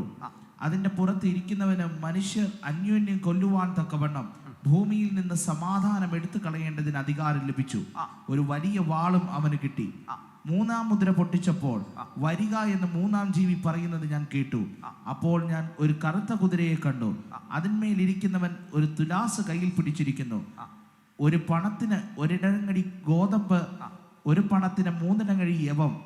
എന്നാൽ എണ്ണയ്ക്കും വീഞ്ഞിനും കേടുവരുത്തരുത് എന്ന് 4 ജീവികളുടെയും നടുവിൽ നിന്ന് ഒരു ശബ്ദം ഞാൻ കേട്ടു. 4-ാം മുദ്ര പൊട്ടിച്ചപ്പോൾ വരിക എന്ന് 4-ാം ജീവി പറയുന്നത് ഞാൻ കേട്ടു. അപ്പോൾ ഞാൻ മഞ്ഞ നിറമുള്ള ഒരു കുതിരയെ കണ്ടു. അതിന്മേൽ ഇരിക്കുന്നവന് മരണം എന്ന് പേർ. പാതാളം അവനെ പിന്തുടർന്നു. മതി മതി, ഇത് പിന്നെ വായിക്കണം. ബാക്കി എത്ര വായിച്ചു നിർത്തിയേ? 8. 4 മുദ്രകൾ മാത്രമൊന്ന് ഗ്രഹിക്കണം, എളുപ്പമാണ്. 1-ാം ജീവിയായ സിംഹം വിളിച്ചു, വരിക. ഒരു വെള്ളക്കുതിര വന്നു. തെറ്റിക്കരുത്, വിളി സിംഹത്തിൻ്റെത്, വന്നത് വെള്ളക്കുതിര. 2-ാം ജീവിയായ കാള വിളിച്ചു, വരിക. വന്നത് ചുവന്ന കുതിര. 3-ാം മുദ്ര പൊട്ടിച്ചപ്പോൾ 3-ാം ജീവിയായ മനുഷ്യമുഖമുള്ള ജീവി വിളിച്ചു, വന്നത് കറുത്ത കുതിര. 4-ാം ജീവി ഒരു കഴുകൻ വിളിച്ചപ്പോൾ വന്നത് മഞ്ഞ എന്നുള്ളത് തെറ്റാ. പകരം നിങ്ങൾ എൻ്റെ ചെലവിൽ അവിടെ പച്ച എന്ന് ചേർക്കണം. അത് വെറും പച്ചയല്ല, വിളറിയ പച്ച. വിളറിയ പച്ച പിന്നെ മഞ്ഞയാണല്ലോ അല്ലേ? അതുകൊണ്ട് രണ്ടും ഇനി തിരുത്തണ്ട. പക്ഷെ അടിസ്ഥാനം പച്ചയാണ്. ഗ്രീക്കിൽ കിടക്കുന്ന ക്ലോറോഫിൽ, ഈ ചെടികൾക്ക് ഹരിതാഭ വർണ്ണം കൊടുക്കാനുള്ള രാസവസ്തുവിൻ്റെ പേരാ ക്ലോറോഫിൽ അല്ലേ? അപ്പോൾ ക്ലോറോഫോസ്, പച്ച, വിളറിയ പച്ചക്കുതിര, ഇംഗ്ലീഷിൽ കറക്റ്റ് പെയിൽ ഗ്രീൻ, വിളറിയ പച്ച. കളറൊന്നും മാറ്റരുത്, അങ്ങനെ മാറ്റണ്ട, അവിടെ കിടക്കട്ടെ. തെറ്റിക്കുമോന്ന് ഇല്ല. ഒന്നുകൂടെ പറയാ, 4 ജീവികളിൽ ഓരോ ജീവി വിളിച്ചപ്പോൾ 4 വഴിക്കുന്ന 4 ജീവജാലങ്ങൾ, 4 കുതിരകൾ വന്നു. സിംഹം വിളിച്ചു, വെള്ളക്കുതിര വന്നു. കാള വിളിച്ചു, ചുവന്ന കുതിര വന്നു. മനുഷ്യൻ വിളിച്ചു, കറുത്ത കുതിര വന്നു. പറക്കുന്ന കഴുകൻ വിളിച്ചപ്പോൾ ദാ വരുന്നു വിളറിയ പച്ച കുതിര. നമ്മളൊക്കെ പൊട്ടിച്ച കുതിര കയറി ശല്യം ഉണ്ടാക്കും, നമ്മളെ ആകപ്പാടെ പരുവാക്കും. അതിനെ ഈ പൊട്ടിക്കാതെ മനുഷ്യൻ മാറി നിന്നപ്പോൾ കുഞ്ഞാട് വന്നത് തല്ലി പൊട്ടിച്ചു വരാൻ പറഞ്ഞു. കാരണം അറുക്കപ്പെട്ട കുഞ്ഞാടിന് ഒന്നിനെയും ഭയമില്ലെന്ന് അതിഞ്ഞ് വന്നു. ഇതെന്താണ് ഈ 4 ജീവികൾ? ശ്രദ്ധിച്ച് കേൾക്കണം. നമ്മുടെ കർത്താവായ യേശുക്രിസ്തു ഭൂജാതനായത് കാലത്തിൻ്റെ ഒരു നിർണായക ഘട്ടത്തിലാണ്. ബൈബിളിൽ തന്നെ എഴുതിയിരിക്കുക, കാലസമ്പൂർണത വന്നപ്പോൾ ദൈവം തൻ്റെ പുത്രനെ സ്ത്രീയുടെ സന്തതിയായി അയച്ചു. അങ്ങനെയാ, ഗലാത്യർ 4:4 കിടക്കാണേ, വായിക്കണ്ട. കാലസമ്പൂർണത വന്നപ്പോഴാണ് യേശു ക്രിസ്തു ജനിച്ചത്. എന്താ കാലസമ്പൂർണത അറിയോ? പറയാം.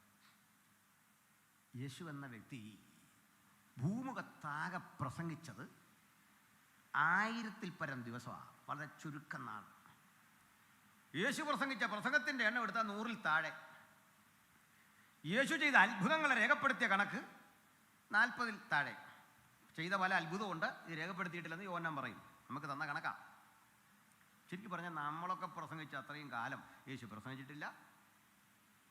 നമ്മളൊക്കെ നടത്തി, ഞങ്ങളിങ്ങനെ കഴിഞ്ഞ ദിവസം വെറുതെ ഇങ്ങനെ കണക്ക് പറഞ്ഞു, 1000-കണക്കിന് യോഗങ്ങളുടെ കണക്കുണ്ട്. യേശു ഇത്രയൊന്നും പ്രസംഗിച്ചിട്ടില്ല. നമ്മളൊക്കെ ഒത്തിരി വിദേശ രാജ്യങ്ങളിൽ പോയിട്ടുണ്ട്, യേശു ഒരു വിദേശത്തും പോയിട്ടില്ല. നമ്മളൊക്കെ പല ഭാഷയെ പ്രസംഗിച്ചിട്ടുണ്ടല്ലേ, പരിഭാഷപ്പെടുത്തിയിട്ടുണ്ട്.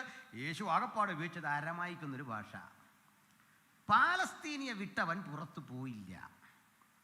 പക്ഷേ ഒരു 30 കൊല്ലത്തിനകം യേശുവിൻ്റെ സുവിശേഷം മുഴു ലോകത്തിലും ചെന്നു. എന്താ കാര്യം തരണ്ടേ?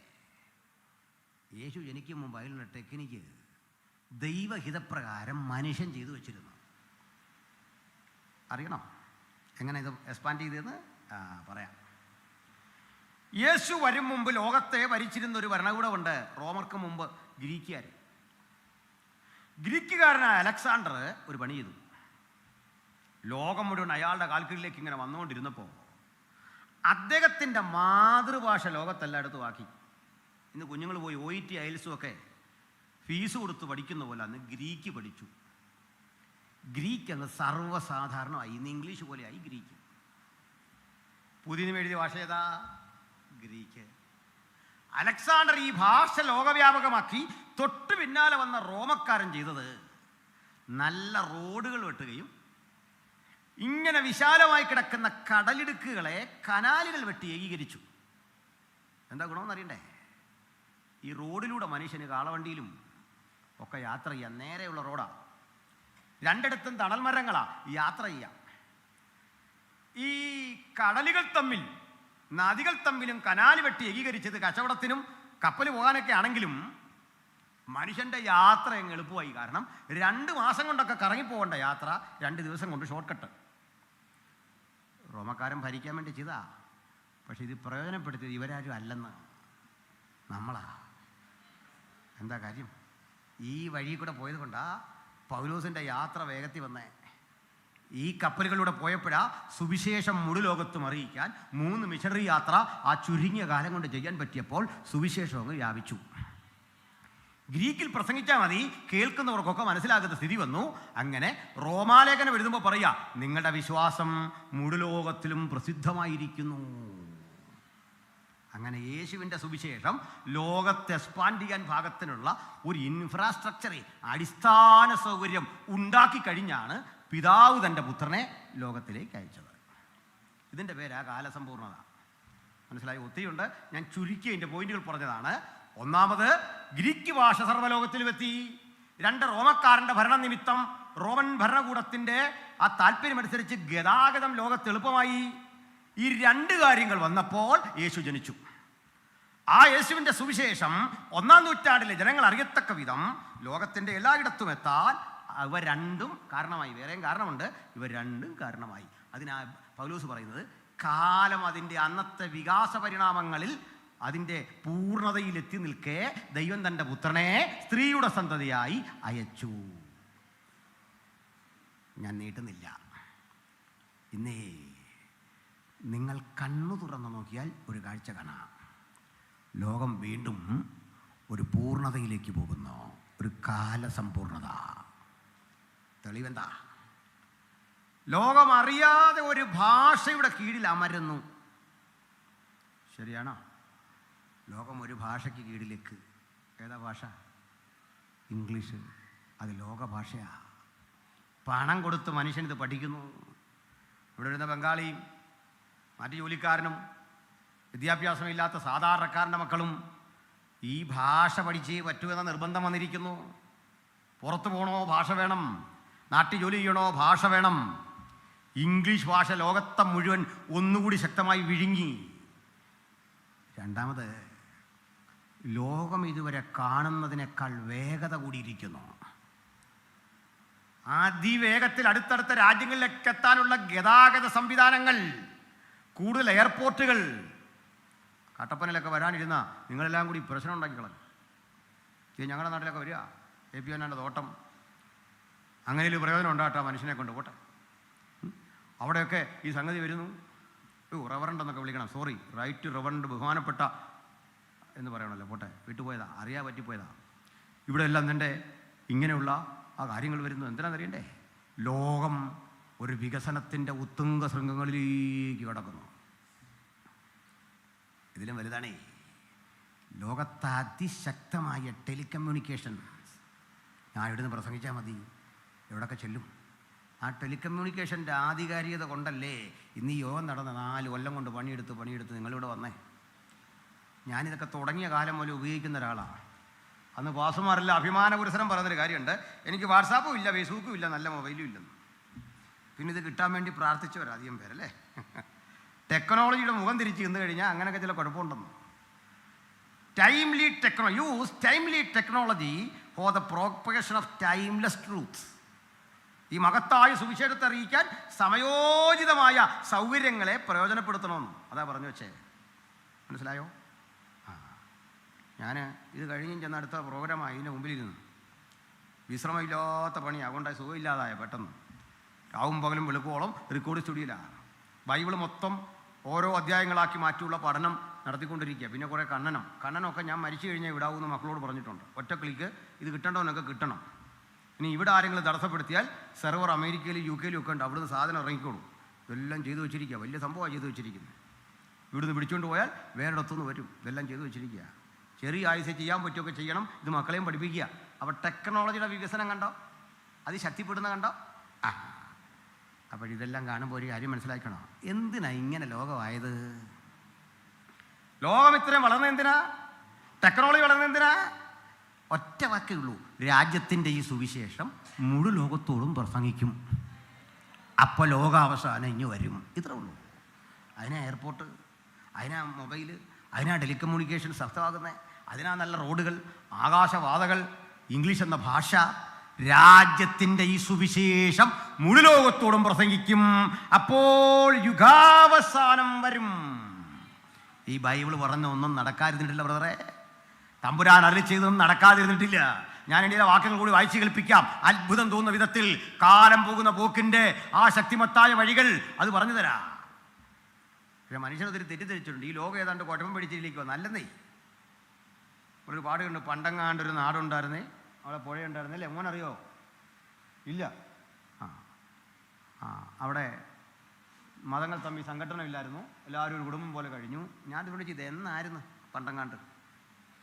നമ്മൾ മനസ്സിലാക്കിയ ചരിത്രത്തിൽ നിന്നും മനുഷ്യൻ അങ്ങനെ കഴിഞ്ഞിട്ടേ ഇല്ല. ഇവിടെ അടിയായിരുന്നു, മുറ്റടി. മനസ്സിലായില്ലേ? പലരും പറഞ്ഞ് ഇന്ത്യക്കൊരു പുരാതന സുവർണകാലം ഉണ്ട്. ഒന്ന് പറഞ്ഞ് കേൾക്കട്ടെ, എന്നായിരുന്നു? ഇല്ലെന്ന്. ഇതൊന്നും കേട്ട് തെറ്റിദ്ധരിക്കല്ലേ. നമ്മൾ കേൾക്കുന്നത് എന്താ? ഇടയ്ക്ക് നമ്മുടെ അനീഷ് കാവാൽ എന്നെ വിളിച്ചിട്ട് ചോദിച്ചാൽ ഞാനതിലെ വരിക, ഇച്ചിരി നല്ല മീൻ മേടിച്ചുകൊണ്ട് വരാം, വിഷമില്ലാത്ത പച്ചക്കറി കൊണ്ട് വരാമെന്ന് പറഞ്ഞു. ഞാൻ പറഞ്ഞു വേണ്ട, കാരണം ഇത് ഒരു നേരമല്ല കഴിക്കാൻ പറ്റുള്ളൂ, പിന്നെ ഞാൻ പഴയ കടയിൽ പോകണ്ടേ, വിഷമില്ലാത്ത സാധനമേ, മരുന്നടിക്കാത്ത സാധനമേ. ഞാൻ ഇതിനോടങ്ങ് പൊരുത്തപ്പെട്ടു, ഇത് മതിയെന്ന്. എന്താ കാരണം കേൾക്കണ്ടേ?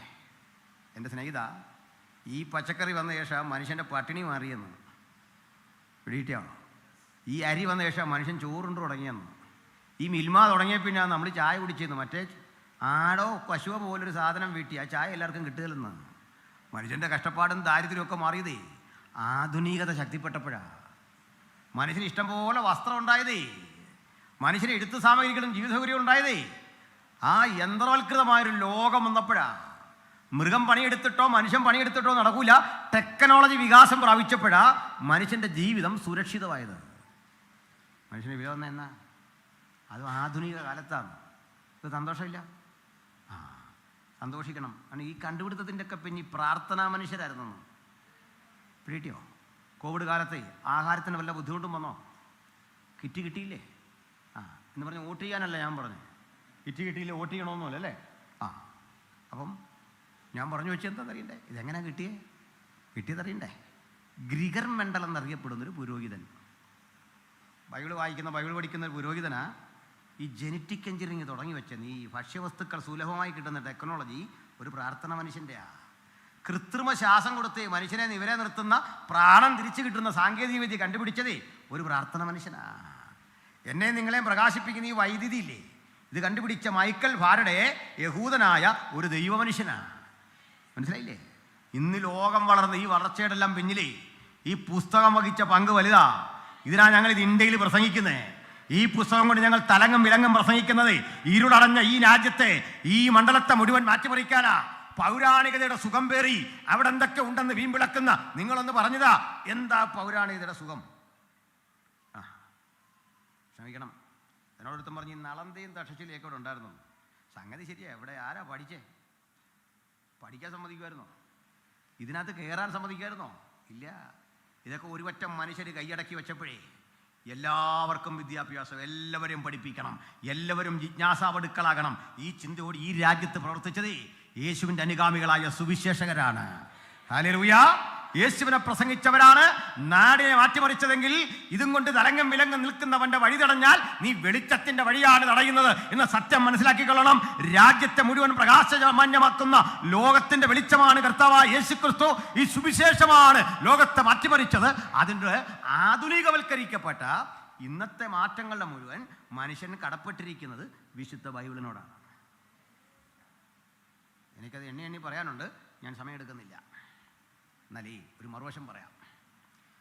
ഈ ലോകത്തെ ഇന്ന് കാണുന്ന അളവിൽ ഈ ഇംഗ്ലീഷ് ഭാഷയും ഈ സാങ്കേതിക വിദ്യയും ഈ കാണുന്ന സംവിധാനങ്ങളിലുള്ള മാറ്റിമറിക്കാൻ, ഈ ലോകത്തിൻ്റെ മുഴുവൻ മാറ്റത്തിന് കാരണം ആരാന്നറിയണ്ടേ? അത് സംശയിക്കേണ്ട, വെള്ളക്കാരനാ. അവന് യഹൂദനോട് കൂടിയാൽ ആ ലോകത്തെ മുഴുവൻ ഈ രൂപത്തിലാക്കിയത്, ഗുണമാണെങ്കിലും ദോഷമാണെങ്കിലും. മനസ്സിലായില്ല? ബ്രിട്ടീഷുകാരനെ കുറ്റം പറയുമ്പോൾ ഓർത്തോണം, ലോകം മുഴുവൻ ബ്രിട്ടീഷുകാരൻ ഭരിച്ചില്ലായിരുന്നെങ്കിലുള്ള സ്ഥിതി അറിയോ? ബോധം വരില്ലായിരുന്നെന്ന്. അവൻ ലോകത്തെ ഭരിച്ചപ്പോൾ ഇംഗ്ലീഷ് ഭാഷ ലോകം മുഴുവൻ ചെന്നെന്ന് സംശയമാണോ? അവിടെ ലോകം മുഴുവൻ ബ്രിട്ടൻ്റെ ആധിപത്യത്തിൽ വരുന്ന രംഗമാണ് ഈ ഒന്നാമത്തെ മുദ്ര പൊട്ടിക്കും കാണുന്നത്. മനസ്സിലായില്ല? ഒരു സിംഹം അലറി വരിക. അലറിയപ്പോൾ വന്നതാരാന്നറിയണ്ടേ? ഒരു വെള്ളക്കുതിര. പഠിക്കണം, സിംഹം ഗ്രേറ്റ് ബ്രിട്ടൻ്റെ ചിഹ്നമാണ്. ഗ്രേറ്റ് ബ്രിട്ടനാണ് ലോകത്തെ ഇന്ന് കാണുന്ന അളവിലേക്ക് ഉൽപ്പാദിപ്പിച്ച് പുനരുജ്ജീവിപ്പിച്ച് ഭാഷയും സാഹിത്യവും സംസ്കാരവും ലോകത്തിന് കൊടുത്തത്. വൈദ്യുതി അവൻ്റെ കണ്ടുപിടുത്തം, ആ കാലത്തിൻ്റെ കണ്ടുപിടുത്തം. വില്യം ഷേക്സ്പിയറെ പോലുള്ള സാഹിത്യകാരന്മാർ ആ കാലത്തിൻ്റെ കണ്ടുപിടുത്തം. ബൈബിൾ ഇംഗ്ലീഷ് ഭാഷയിലേക്ക് മൊഴി മാറ്റിയത് ആ കാലത്തിൻ്റെ ശ്രേഷ്ഠത. അങ്ങനെ ലോകം ഇന്ന് കാണുന്ന അളവിൽ പരിഷ്കരിച്ചു കൊണ്ടുവന്നതാണ് ഈ ബ്രിട്ടൻ.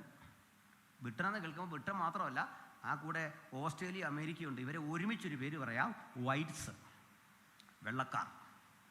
ലോകം വെള്ളക്കാരൻ്റെ കാൽക്കീഴിലായിരുന്നു. പക്ഷെ അവനങ്ങ് അഹങ്കരിച്ചു. അവൻ്റെ പരിപാടി കേട്ടോ, വെള്ള സമാധാനത്തിൻ്റെ കൂടി പ്രതീകമാണ്. പക്ഷെ അതിന് മീതെ ഇരിക്കുന്നവൻ്റെ പക്കൽ ഒരു വില്ലുണ്ട് എന്ന് പറഞ്ഞാൽ അമേരിക്ക ബ്രിട്ടനുമൊക്കെ സമാധാനം കൊടുക്കുന്നത് അടിച്ചു നിരത്തിയ സമാധാനം കൊടുക്കുന്നത്. തീർച്ചയായിട്ടും ഒരു സമാധാനം വരുമല്ലോ. ഞാൻ ഇടയ്ക്ക് പോയപ്പോൾ ഒരു മതത്തിൻ്റെ പേരുമൊക്കെ എന്നോട് ചോദിച്ചിട്ട് ചില ആൾ പറഞ്ഞു ഇത് സമാധാനമല്ലേ എന്ന് പറഞ്ഞു. ഞാൻ പറഞ്ഞു സമാധാനമാണ്, കാരണം നമ്മളെല്ലാം കൊന്നു കഴിഞ്ഞാൽ പിന്നെ ഒരു സമാധാനം ഉണ്ടാവുമല്ലോ. ഇതുപോലെ ബ്രിട്ടൻ ഒരായുധം കയ്യിലുണ്ട്, ഇത് വെച്ചുള്ള യുദ്ധമാണ്, കേട്ടില്ലെങ്കിൽ അടിക്കും. അങ്ങനെ ബ്രിട്ടൻ്റെ കീഴിൽ അമേരിക്കയും ഓസ്ട്രേലിയയും ഒക്കെ ചേരുന്ന ഇംഗ്ലീഷ് സഖ്യത്തിൻ്റെ ആ വലിയ ലോകാധിപത്യം ഇങ്ങനെ നിൽക്കവേ അവനെ അമ്പരപ്പിച്ചുകൊണ്ട് ഒരു രണ്ടാം ശക്തി ചരിത്രത്തിലേക്ക് ചാടി വന്നു. ഒരു രണ്ടാം ജീവി വിളിച്ചു, വരിക, വന്നു തരാൻ തരണ്ടേ. ഒരു ചുവന്ന കുതിര വിളിച്ചു തരാൻ തരണ്ടേ. രണ്ടാം ജീവിയായ കാള പണിയെടുക്കുന്നവൻ്റെ പ്രതീക, വണ്ടി വലിക്കുന്ന ജീവിയാ, ചുമടെടുക്കുന്ന ജീവിയാ, നിലമുഴുന്ന ജീവിയാ. കലപ്പ വെച്ച് കാള വിളിച്ചു വരാൻ വന്നത് ചുവന്ന കുതിര. വെള്ളക്കാരൻ്റെ സർവാധിപത്യം ലോകത്തെ ഭരിക്കവേ നമ്മളൊരു വിളി കേട്ടു, സർവ്വരാജ്യത്തൊഴിലാളികളെ വാ.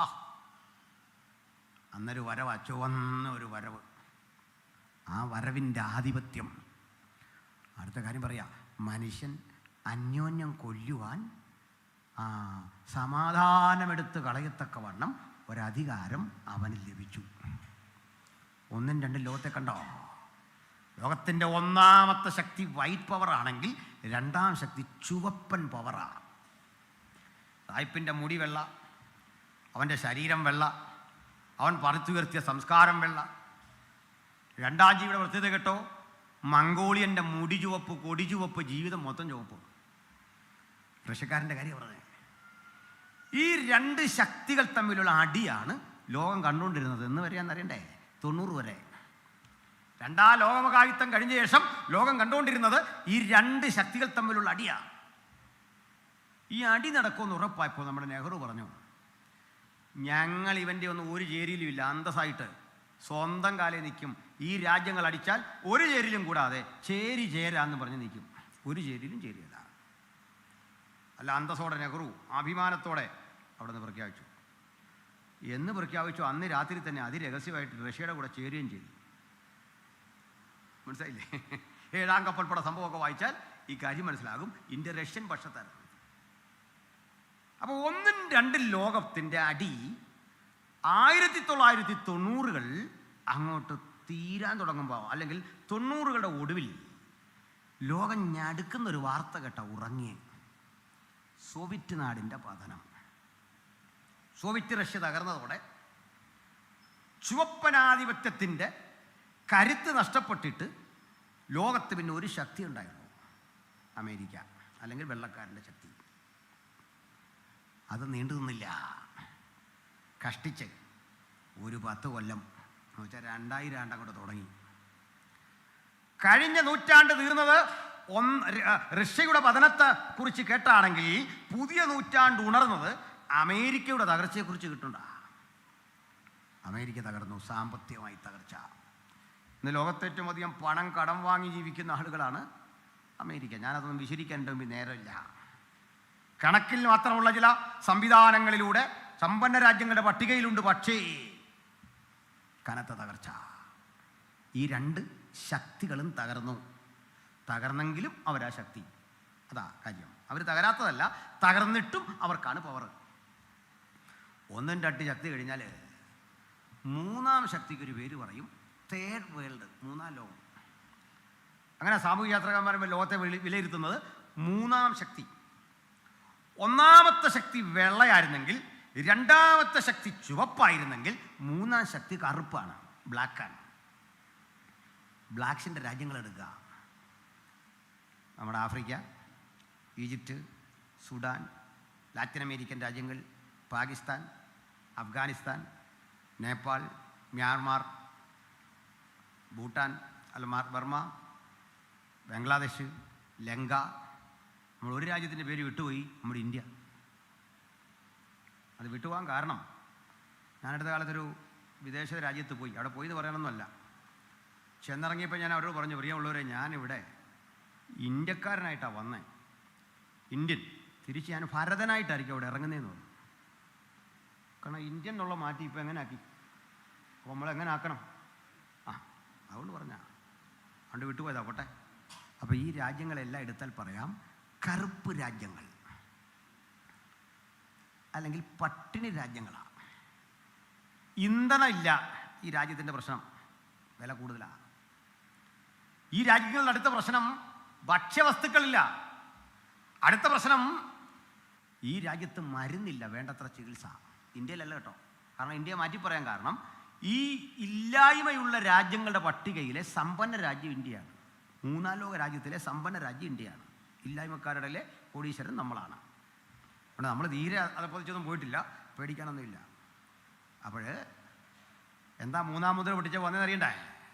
ഒരു കറുത്ത കുതിര, വിളിച്ചതൊരു മനുഷ്യൻ, അവനൊരു തുലാസ കയ്യിൽ പിടിച്ചിരിക്കുന്നു. തുലാസ കയ്യിൽ പിടിച്ചിരിക്കെ പണത്തിന് ഒരിടങ്ങഴി ഗോതമ്പ്, മൂന്നിടങ്ങഴി യവം. എണ്ണയ്ക്കും വീഞ്ഞിനും കേടുവരുത്തരുത്. എണ്ണ ഇന്ധനത്തിൻ്റെ പ്രതീകം, വീഞ്ഞ് മരുന്നിൻ്റെ പ്രതീകം. അമിതമായ ജനസംഖ്യയുള്ള ഈ രാജ്യങ്ങളിൽ ഭക്ഷ്യവസ്തുക്കൾ തികയുന്നില്ല, എണ്ണ തികയുന്നില്ല, മരുന്ന് തികയുന്നില്ല. അപ്പോൾ ജീവികൾ 4 പേരും പറഞ്ഞു, അധികം ചിലവാക്കരുതേ, ചിലവാക്കരുതേ എന്ന് പറയുന്ന ശബ്ദം ഞാൻ കേട്ടു. അപ്പോൾ 4-ാം ജീവിയാണ് വായിച്ച് നിർത്തിയത്. അത് വായിച്ചൊക്കെ ഫിനിഷ് ചെയ്തേക്കാം. 8 മുതൽ വായിച്ചു. 4-ാം ജീവി 4-ാം മുദ്ര പൊട്ടിച്ചപ്പോൾ വരിക എന്ന് 4-ാം ജീവി പറയുന്നത് ഞാൻ കേട്ടു. അപ്പോൾ ഞാൻ മഞ്ഞ നിറമുള്ളൊരു കുതിരയെ കണ്ടു. അതിന്മേൽ ഇരിക്കുന്നവന് മരണം എന്ന് പേർ. പാതാളം അവനെ പിന്തുടർന്നു. ഇത് പച്ച നിറമുള്ളൊരു ജീവിയാണ്. അതിൻ്റെ മീതെ ഒരു ചേട്ടൻ ഇരിപ്പുണ്ട്, മരണമെന്നാണ് പേര്. പച്ച ലോക ഭീകരതയുടെ നിറമാണ്. അഫ്ഗാനിസ്ഥാനിലൊരു സ്കൂളിൽ ഒരു പിഞ്ചോമന കുഞ്ഞ് ഉച്ചഭക്ഷണത്തിന് വേണ്ടി ആ ടിഫിൻ ബോക്സ് അങ്ങോട്ട് പൊട്ടിച്ചു, തുറന്നു. ഉച്ചഭക്ഷണം വാരിക്കഴിക്കാൻ ആകാംക്ഷ പുരസരം. അതിലേക്ക് കൈയിടുന്നൊരു കുഞ്ഞിൻ്റെ വിശപ്പും ആദിത്യവും ആകാംക്ഷയും നമുക്കറിയാം. ആ പാത്രം പൊട്ടിത്തെറിച്ചു. കുഞ്ഞും 127 അധ്യാപകരും വിദ്യാർത്ഥികളും ആ സ്ഥാപനത്തിൽ സ്ഫോടനത്തിൽ മരിച്ചു. ഈ ടിഫിൻ ബോക്സിൽ ബോംബ് പിടിപ്പിച്ച വേറെ ആരുമല്ല, സ്വന്തം അപ്പൻ. പിണങ്ങിയല്ലെന്ന്, ചുമ്മനോ കൊടുത്ത് കെട്ടിപ്പിടിച്ചാൽ വിട്ടെ, പിണങ്ങിയല്ല, സ്വർഗത്തിൽ പോകാനുള്ള വഴിയാണ്. മനസ്സിലായില്ലേ? ഭീകരത എങ്ങനെയെല്ലാം നമ്മുടെ സമൂഹത്തിൽ നടമാടുന്നു എന്നതിൻ്റെ തെളിവാണ്. പക്ഷേ ഇന്ന് സ്ഥിതിക്കൊക്കെ ഒത്തിരി മാറ്റം വരിക. സ്ഥിതിഗതികൾ മാറി, ഭീകരതയ്ക്ക് നിറം ഏതാണ്ട് വിളറി. നിറം വിളറാൻ കാരണമുണ്ട്. കഴുകൻ ഇടപെട്ടു. കഴുകനാ പറഞ്ഞ് വരാൻ. ചരിത്രം പഠിക്കണം. കഴുകൻ അമേരിക്കയുടെ ചിഹ്ന. അമേരിക്കയുടെ നേതൃത്വത്തിൽ ഇത്തരം രാജ്യങ്ങളെ അടിച്ചൊതുക്കിയിട്ട് പറഞ്ഞ് ഭീകരത നിങ്ങൾ വളർത്തുന്നു, ബോംബ് പൊട്ടിക്കുന്നു, അതിർത്തി കടന്ന് തീവ്രവാദ പ്രവർത്തനം നടത്തുന്നു, പിടിച്ചെടുക്കുന്ന പടയാളികളെ വികൃതമായി നിങ്ങൾ ആക്ഷേപിക്കുന്നു, സ്ത്രീത്വത്തെ അപമാനിക്കുന്നു. ഇതാ ഇത്തരം രാജ്യങ്ങളാകെ മാറുന്നു. ഈ രാജ്യങ്ങൾ മാറുന്ന കണ്ടിട്ട് പത്രങ്ങൾ എഴുതുന്നതാ അവിടെയൊക്കെ മാറ്റം വരുന്നു. സൗദി അറേബ്യയിൽ നമ്മൾ ഇന്ന് കാണുന്നുണ്ട്, വലിയ മാറ്റം വന്നിരിക്കുന്നു. അവിടെ ലോകസുന്ദരി പട്ടണത്തിന് വേണ്ടി മത്സരിക്കുന്ന അവിടുത്തെ സ്ത്രീകളെ കാണുന്നു. ആകെ സംഗതി മാറുന്നു. ശുഭകരമായ വാർത്തകൾ എഴുതിക്കൊണ്ട് പത്രങ്ങൾ പറയുന്നത് അവിടെ മാറ്റം, ഇവിടെ മാറ്റം. ഇതൊക്കെ എന്താ കാര്യം തരണ്ടേ? ആഗോളപരമായി ഇത്തരം സാമ്രാജ്യ ശക്തികൾ അടിച്ചൊതുക്കിയിട്ട് പറഞ്ഞു, കച്ചവടം വേണോ, ഇന്ധനം ഞങ്ങൾ വിലക്ക് മേടിക്കണോ, ഇത് വാങ്ങണമെന്നുണ്ടെങ്കിൽ ഭീകരതയോട് വിട പറയണം, ഇത്തരം ഏർപ്പാടുകൾ നിർത്തണം, നിങ്ങൾ സമ്പുഷ്ട യുറേനിയത്തിൻ്റെ ആ പരീക്ഷണം നിർത്തണം. നിർത്താത്ത പക്ഷം നിങ്ങളുടെ ഇന്ധനം വാങ്ങൂല, ഇത് ഇവിടുന്ന് നശിക്കും. പകരം ബദൽ ഇന്ധനങ്ങളുണ്ട്. ആ ബദൽ ഇന്ധനങ്ങളിലേക്ക് പോയാൽ വണ്ടിയും മറ്റ് വാഹന സൗകര്യങ്ങളെയൊക്കെ ലോകം സ്തംഭിക്കും, വ്യവസായങ്ങൾ ഇടിയും. മരുഭൂമി മാത്രമുള്ള ഈ സ്ഥലത്ത് ഇതൊന്നും കൊള്ളാതെ വരും. ആ സ്ഥിതിയിലേക്ക് പോകാതിരിക്കാൻ നിങ്ങൾ ഭീകരതയെ പ്രോത്സാഹിപ്പിക്കരുത്. ഭരണകൂടത്തിന് കേൾക്കേണ്ടി വന്നു. പക്ഷേ അതങ്ങനെ വിശ്വസിക്കാൻ വരട്ടെ. അടിച്ചൊതുക്കുന്ന ഏത് സമാധാനവും താൽക്കാലികമാണ്. തെളിവ് വേണം. സ്കൂളിലൊക്കെ കുഞ്ഞുങ്ങളോട് മിണ്ടരുത്, അനങ്ങരുത്. സാറിങ്ങനെ പറയും. ലാസ്റ്റ് പീരീഡൊക്കെ നമ്മളിങ്ങനെ ഇരിക്കില്ലേ, മിണ്ടിപ്പോന്നവൻ്റെ പേരെഴുതാം. നമ്മളെങ്ങനെ എഴുതിയിട്ട് സാറുമാർ വർത്തമാനം പറയാൻ പോവാം. അതാ മിണ്ടരുതെന്ന് പറഞ്ഞു. കുഞ്ഞുങ്ങൾക്ക് ഇതറിയാം. ഇവരിങ്ങനെ കേട്ടിരുന്നേച്ച് ആ കൂട്ടവല്ലടിക്കുമ്പോൾ അതുങ്ങൾ പോകുന്നുണ്ടോ ഒറ്റ കൂവിച്ച ആദ്യം. ആരെയാ കൂവിയെ? സാറിനെ, അപ്പനെ, അമ്മയെ, വിദ്യാഭ്യാസ വകുപ്പിനെ, മന്ത്രിയെ, നമ്മളെല്ലാം കൂടെ പ്രതിഷേധിച്ച് കൂവിയതാ. അടച്ചു പിടിച്ച അച്ചടക്കം ഇങ്ങനെയാണ്, അത് പൊട്ടിത്തെറിക്കുന്നു. ഇപ്പം മനസ്സിലായോ? അപ്പോഴേ പച്ച വീര്യം കൂട്ടിയൊരു വരവുണ്ട്. കാരണം പുത്രനെ നിഷേധിക്കുന്നവനാ എതിർ ക്രിസ്തു. എതിർ ക്രിസ്തു വരേണ്ട കുടുംബം അത്. എതിർ ക്രിസ്തുവിൻ്റെ കുലത്തിൽ കയറിയ സമാധാനം വരുത്തിയിരിക്കുന്നതേ. അതുകൊണ്ട് അവൻ അക്രമാസക്തനായിട്ട് ഇങ്ങോട്ട് വരുമ്പോൾ പാതാളം അവനെ പിന്തുടരുമെന്ന്. ഇങ്ങോട്ട് ഇട്ടേക്കാൻ ശവം. അടുത്തതാ, ഇടുക്കിക്കാർക്ക് കേട്ടാൽ എളുപ്പം മനസ്സിലാകുന്ന കാര്യം, പെട്ടെന്ന് വായിച്ചേ.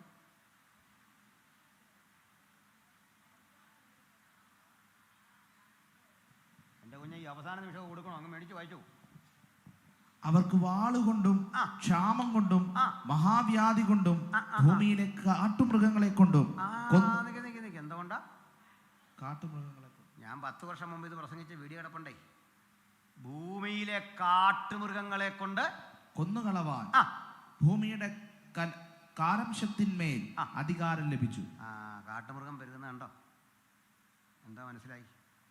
അതിന് ഈ ശാസ്ത്ര അജ്ഞന്മാർ ഓരോ കാര്യങ്ങൾ പറയുന്നുണ്ട്. മണൽ വാരരുത്, കാരണം പ്രകൃതിക്ക് ഏതാണ്ടെല്ലാം പ്രശ്നം വരുമെന്നാണ് പറയുന്നത്. മണൽ വാരുന്നില്ല. മണൽ വാരാതെ വന്നപ്പോൾ ഈ പമ്പാ നദിയൊക്കെ ഗതി മാറി ഒഴുകി നമ്മുടെ പറമ്പെല്ലാം നഷ്ടപ്പെട്ടു. അതൊരു വശം. മണൽ വാരാതിരുന്നിട്ട് പകരം പണി എന്താണെന്നറിയണ്ടേ? പാറ പൊട്ടിച്ച് മണലുണ്ടാക്കുക. സ്വസ്ഥമായ മണൽ നഷ്ടപ്പെടുത്തിയിട്ട് പാറയിൽ വലിയ ബ്ലാസ്റ്റ് നടത്തി മണലുണ്ടാക്കുന്ന വിഡ്ഢികൾ താമസിക്കുന്ന സ്റ്റേറ്റാണ് കേരളം. നമ്മളെ ഏറ്റവും വലിയ ബുദ്ധിമാന്മാർ. പക്ഷേ പാറയ്ക്ക് സ്ഥിരം വരുത്തിയിട്ടേ ഭൂമി മുഴുവൻ കുലുക്കി മണലുണ്ടാക്കി നാച്ചുറൽ മണൽ വേണ്ടെന്ന് വെച്ചിട്ട് ഇപ്പോൾ കുറേ മാറ്റമൊക്കെ വന്നിട്ടുണ്ട്. ഈ ശാസ്ത്രജ്ഞന്മാർ ഇങ്ങോട്ട് വണ്ടി ഇറങ്ങാതിരുന്നാൽ കുറേ കാര്യമൊക്കെ രക്ഷപ്പെടും. മനസ്സിലായില്ലേ? പ്രകൃതി മൃഗം പ്രകൃതിയുടെ ഭാഗമാണ്. അത് ഭയങ്കര സംഭവമാണ്. നിങ്ങൾക്കറിയോ? ഇടുക്കിക്കാർ മനസ്സിലാക്കിക്കോ, ഈ മൃഗം ഭയങ്കര പ്രകൃതി വിരുദ്ധമാണ് അതിൻ്റെ ജീവിതം. നമ്മളുള്ളതുകൊണ്ടാണ് പ്രകൃതി നിൽക്കുന്നത്. വിശ്വാസമില്ല? പ്രകൃതി നിൽക്കുന്ന മനുഷ്യനുള്ളത് കൊണ്ടാണ്, നല്ല മൃഗം ഉള്ളതുകൊണ്ടല്ലെന്നേ. എന്താ കാര്യം? പറയാം. മനുഷ്യൻ കുറേയൊക്കെ പ്രകൃതി ചൂഷണം ചെയ്യുന്നുണ്ടില്ലെന്നല്ല, കുറവാണ്. കാരണം മനുഷ്യൻ എന്തെടുക്കുന്നോ അത് മനുഷ്യൻ തിരിച്ചിടുന്നുണ്ട്. ഉദാഹരണം, മനുഷ്യനാ കൃഷി ചെയ്യുന്നത്, അല്ലാതെ ആന കരിമ്പന്തോട്ടം സ്വന്തമായിട്ട് പ്ലാൻ ചെയ്ത് കഴിക്കുകയാണോ? അല്ല. മനുഷ്യനാ തെങ്ങ് വെക്കുന്നത്, മനുഷ്യനാ വാഴ വെക്കുന്നത്, മനുഷ്യനാ കപ്പ വെക്കുന്നത്. ഒരു മൃഗവും അധ്വാനിക്കുന്നില്ല. പിടികിട്ടിയോ? മനുഷ്യനാണ് ഇതെല്ലാം ചെയ്യുന്നത്. രണ്ടാമത്തെ കാര്യം, മനുഷ്യൻ അവൻ ആവശ്യമുള്ളതോ അതിലല്പം കൂടുതലാണ് എടുക്കുന്നത്. കരിമ്പ് വെട്ടണം, ആവശ്യത്തിനാണ് വെട്ടുന്നത്. ആന എങ്ങനെയാണോ? ആന അത് മുഴുവൻ നശിപ്പിക്കുക. ഈ ജീവജാലങ്ങൾ അത് മുഴുവൻ നശിപ്പിക്കുക. പരിഷ്കൃത രാജ്യങ്ങളിൽ ചെല്ലണം. നമ്മളേ ഈ ഗലീലിയക്കടലിൻ്റെ തീരം വഴി ഒത്തിരി പന്നികൾ എല്ലാം നടക്കുന്നുണ്ട്. അത് സാധാരണ പന്നിയല്ല, നമ്മൾ ഈ കാണുന്നതിനേക്കാളൊക്കെ നല്ല കരുത്തുള്ള പന്നി. എനിക്കത് മനസ്സിലായത് എന്താണെന്ന് വെച്ചാൽ, പണ്ട് നമ്മൾ ഗദരദേശത്ത് ഊതരസ്ഥം പറഞ്ഞില്ലേ, ഞാൻ ഊതം പറഞ്ഞില്ലേ, ആ പന്നികളുടെ ഇടയിലേക്ക് പോയി കയറി പന്നി പോയി കടന്നുകൂട്ടത്തോടെ ചാടി. അപ്പം ഞാനിത്തരം പന്നികളെ കണ്ടപ്പോൾ ഓർത്തു, പണ്ട് ഈ ശാസിച്ച് വിട്ട അന്നേരം പോയി കയറി ആ പന്നികളുടെ കൊച്ചുമക്കളായിരിക്കും ഈ പന്നിയെന്ന് എനിക്ക് മനസ്സിലായി. പഴയ പന്നിയുടെ ആ ചെറിയ കൊച്ചുമക്കൾ, ന്യൂ ജനറേഷനിൽപ്പെട്ട ആ ടൈപ്പ് സാധനമാണിതെന്ന് എനിക്ക് മനസ്സിലായി. കടുന്തൂക്കാട്ട് വന്നത് ചാടി. അതുകൊണ്ട് ചിലർ യോഗത്തിൽ പോലും ഈ കടുന്തൂക്ക് ചാടുന്നവനെ കണ്ടിട്ടുണ്ട്. അതാ രസം. അപ്പോഴെ ഓർത്തോണം ഗദരദേശത്തുനിന്ന് വന്നവൻ. കാരണം എന്താ? മനസ്സിലായില്ലേ? അപ്പോൾ ഇവിടെയൊക്കെ ഇത്തരം കണ്ടു കഴിഞ്ഞാൽ അവിടെ ഇങ്ങനെ തോക്കും കൊണ്ട് നടക്കുക പോലീസ്. വെടിവെച്ച് കളയും, അതിനെ കളയും. മനുഷ്യന് ഉപദ്രവം വരുന്നതിനൊക്കെ വെടിവെച്ച് കളയും, ഇതിനൊക്കെ നശിപ്പിക്കും. നമ്മളൊക്കെ ഈ പാമ്പിനെ കണ്ടാൽ സല്യൂട്ട് അടിക്കണം. പാമ്പെന്ന് പോലും പറയില്ല, അതിഥി എന്ന് പറയണമെന്ന് ഒരുത്തൻ. ഈ അതിഥി എന്ന് വിളിക്കുന്നവൻ ഞങ്ങളുടെ നാട്ടിൽ വന്നു, കോട്ടയം ജില്ലയിൽ. അവൻ ചെന്നു, പക്ഷേ ആതിഥേയന് മനസ്സിലായില്ല ഇത് അതിഥിയാണ്. ഒരു കൊത്തങ്ങ് കൊത്തി. കോട്ടയം മെഡിക്കൽ കോളേജ് ഉണ്ടായിരുന്നുണ്ട്, രക്ഷപ്പെട്ട അതിഥി. ഈ വിഴപ്പാമ്പ്, ഈ ജീവജാലങ്ങളെല്ലാം മനുഷ്യൻ ഇങ്ങനെ പുലർത്തണമെന്നൊക്കെ പറയുന്ന വിഡിത്തം. പക്ഷെ നിങ്ങളൊക്കെ ഇതേ ചെയ്യൂ. എന്താ കാര്യം? നിങ്ങളെല്ലാം പറഞ്ഞ ഞാൻ അധികാരി വർഗത്തെയാണ് പറയുന്നത് കേട്ടോ. ഞാനും ഹൈറേഞ്ചിൻ്റെ ഒരു ഉൽപ്പന്നമാകൊണ്ടാണ് പറയുന്നത്. ഇവിടുത്തുകാരനാണ്, ഇവിടുന്ന് പോയതാണ്. കോട്ടടുത്ത് എന്നാലും വേരൊക്കെ അവിടെ ഉണ്ട്, ഏലപ്പാറയിൽ കോട്ടെ. അപ്പോൾ പറഞ്ഞു തന്നിനാതിൻ്റെ ശേഷം മനുഷ്യർക്ക് ഭൂമിയിലെ കാട്ടുമൃഗങ്ങളെ കൊണ്ട് കൊന്നുകളവാൻ അധികാരം. കേരളത്തിൽ മാത്രമല്ല, ഇന്ന് 3ാം ലോക രാജ്യങ്ങളിലെല്ലാം മരണം. കാട്ടുമൃഗങ്ങൾ എത്ര മനുഷ്യരെ കൊല്ലുന്നു നിങ്ങൾക്കറിയണ്ടേ? ഒരു കാലത്ത് ധാരാളം മനുഷ്യർ വാർത്ത സ്ഥലമെല്ലാം വിട്ടുകളഞ്ഞു. ഞങ്ങളുടെയൊക്കെ നാട്ടിൽ ഒത്തിരി സ്ഥലങ്ങൾ ഫ്രീ കിടക്കുക, ആർക്കും വേണ്ട. സ്ഥലത്തിന് വിലയില്ലാതായി. കാട്ടുമൃഗങ്ങളുടെ ഉപദ്രവം കർഷകന് കൃഷി ചെയ്യാൻ വയ്യ, ഉൽപ്പന്നങ്ങൾ ഉണ്ടാക്കാൻ വയ്യ, അടുത്ത തലമുറയ്ക്ക് ഇത് ചെയ്യാൻ കഴിയില്ല. കർഷകന് ലഭിക്കേണ്ട ന്യായമായ പരിഗണനകൾ ലഭിക്കുന്നില്ല. അത് സർക്കാരിൻ്റെയും കുഴപ്പമില്ല കേട്ടോ. അന്തർദേശീയ തലത്തിൽ നടക്കുന്ന ഇത്തരം ഗൂഢാലോചനകൾക്ക് ശാസ്ത്രജ്ഞന്മാരെ കൂട്ടുപിടിച്ച് ചെയ്യുന്ന വലിയ ലോബിങ് ഇതൊക്കെ കർഷകർക്ക് ആവശ്യമുണ്ട്. കട്ടപ്പന യോഗം വെക്ക് ഞാൻ സുവിശേഷമല്ലാത്ത ഇത്തരം കാര്യങ്ങൾ വന്ന് പ്രസംഗിക്കുക, ഒരു പൈസയും തരണ്ട. കാരണം അറിയണം സമൂഹം. എന്നാൽ ബൈബിളിനെ ചേർത്ത് പറയട്ടെ, ഇതും ബൈബിള് മുൻകൂട്ടി കണ്ടു. നാശഗ്രസ്തമായ ഇത്തരമൊരു കാലം വരുമ്പോൾ ഭക്തനൊരു കാര്യം മനസ്സിലാക്കിയിരിക്കണം, നമ്മുടെ ശരീരത്തിൻ്റെ വീണ്ടെടുപ്പിൻ്റെ സമയമെടുത്തു. യേശു വരാൻ സമയമായി. ഈ പുസ്തകം മുൻകൂട്ടി ദർശിച്ച സംഭവ പരമ്പരകൾ ഒന്നൊന്നായി നിറവേറാൻ കാലം സമാഗതമായി. അതിൻ്റെ നിറവിൽ ഇന്ന് രാത്രി ഇവിടെ വന്നിരിക്കുന്ന എൻ്റെ പ്രിയപ്പെട്ട സഹോദരി സഹോദരന്മാരെ, കാഹളം ധ്വനിക്കുമ്പോൾ ആ കത്ത് സന്നിധാനം പോകാൻ കഴിയാതെ ഒരാളെങ്കിലും ഈ രാത്രി വചനം കേൾക്കുന്നെങ്കിൽ ഇപ്പോഴാകുന്നു സുപ്രസാദ കാലം, ഇപ്പോഴാകുന്നു രക്ഷാദിവസം. ഇത്ര വലിയ രക്ഷയെ പരിഗണിക്കാതെ പോയാൽ വരാനിരിക്കുന്ന ശിക്ഷാവിധിയിൽ നിന്ന് മനുഷ്യരാശിക്ക് തെറ്റിയൊഴിയാൻ കഴിയുകയില്ല. മനുഷ്യരാശിയുടെ രക്ഷയ്ക്ക് വേണ്ടി 2000 ആണ്ടുകൾക്കപ്പുറത്ത് കാൽവരിയുടെ കൊലമരത്തിൽ പുണ്യാഗരക്തം ബലിയാക്കി തന്ന നസ്രയനായ യേശുവിന്റെ ആ തിരുമരണത്തിൽ നമ്മുടെ വീണ്ടെടുപ്പിന്റെ പ്രത്യാശ രേഖപ്പെടുത്തിയിട്ടുണ്ട്. ആ മരണത്തിന്റെ പ്രായശ്ചിത്ത മരണത്തിന്റെ സവിശേഷമായ ഉള്ളടക്കത്തിന്റെ കോശമാണ് സുവിശേഷമെങ്കിൽ ആ രക്തത്തിൽ നമുക്ക് അതിക്രമങ്ങളുടെ മോചനം എന്ന വീണ്ടെടുപ്പ് യാഥാർത്ഥ്യമാക്കിയിട്ടുണ്ടെങ്കിൽ ആ രക്തത്തിന്റെ ശക്തി ചൈതന്യത്തെ ഉയർത്തിക്കൊണ്ട് നമുക്ക് പറയാം, രക്ഷ യേശു ക്രിസ്തുവിന്റെ തിരു രക്തത്തിൽ കൂടി മാത്രം. ആ രക്തം വിശ്വസിക്കുന്നവർക്ക് ഇന്ന് രാത്രി രോഗശാന്തിയാണ്. ആ രക്തം പാപത്തിന് മീതെ ജയമാണ്. ആ രക്തം നിത്യതയിലേക്കുള്ള നമ്മുടെ പ്രവേശനത്തിന്റെ മാർഗദർശനമാണ്. ആ രക്തം പാപത്തിന് മീതെ ജയമാണ്. നമ്മുടെ കർത്താവായ യേശു ക്രിസ്തു മുഖാന്തരം ആ രക്തം നമുക്ക് ജയം നൽകുന്നു. ആ രക്തം, ആ തിരുമുറിവിലെ രക്തത്തിന്റെ മനോഹാരിത കണ്ടിട്ട് യോഹന്നാൻ പറയാണ്, ഒരു കുഞ്ഞാട് അറുക്കപ്പെട്ടതുപോലെ നിൽക്കുന്നത് ഞാൻ കണ്ടു. ഇന്ന് അവസാനിപ്പിക്കുമ്പോൾ സ്വർഗത്തിൽ ഇപ്പോഴും ഒരു കുഞ്ഞാട് അറുക്കപ്പെട്ടതുപോലെ നിൽക്കുന്നു. അറുക്കപ്പെട്ടതുപോലെ എന്ന പ്രയോഗത്തിന് വലിയൊരു അർത്ഥമുണ്ട്. ഞാൻ ഈ വെളിപ്പാട് ദാനിയേലിൻ്റെ ക്ലാസ്സുകൾ ഒരിടത്തെടുക്കുമ്പോൾ ഒരു സഹോദരൻ ചോദിച്ചു, നിത്യത ചെല്ലുമ്പോൾ നമുക്ക് ഈ കിരീടമെല്ലാം കൂടെ കെട്ടിക്കഴിയുമ്പോൾ അഹങ്കരിച്ച് നമ്മൾ എന്തെല്ലാം കാണിച്ചു വെക്കുമെന്ന് വല്ല പിടിയുണ്ടോ എന്ന് ചോദിച്ചു. ലൂസിഫറിന് പറ്റിയ പണി വീണ്ടും നമുക്ക് കിട്ടിയാൽ എന്ത് ചെയ്യും? അവൻ്റെ ആ ചോദ്യം ശരിയാ. ഞാൻ അന്നേരം അതങ്ങ് തള്ളി വിട്ടു. ഞാൻ പിറ്റേത്തെ ക്ലാസ്സിൽ അന്ന് വൈകിട്ട് കിടക്കുമ്പോൾ പിറ്റേത്തെ ക്ലാസ്സിന് വേണ്ടി ഒരുങ്ങുമ്പോൾ ഇവൻ്റെ ഈ ചോദ്യം എന്നെ ഉള്ളടക്കം ഉണ്ടെന്ന് മനസ്സിലായി.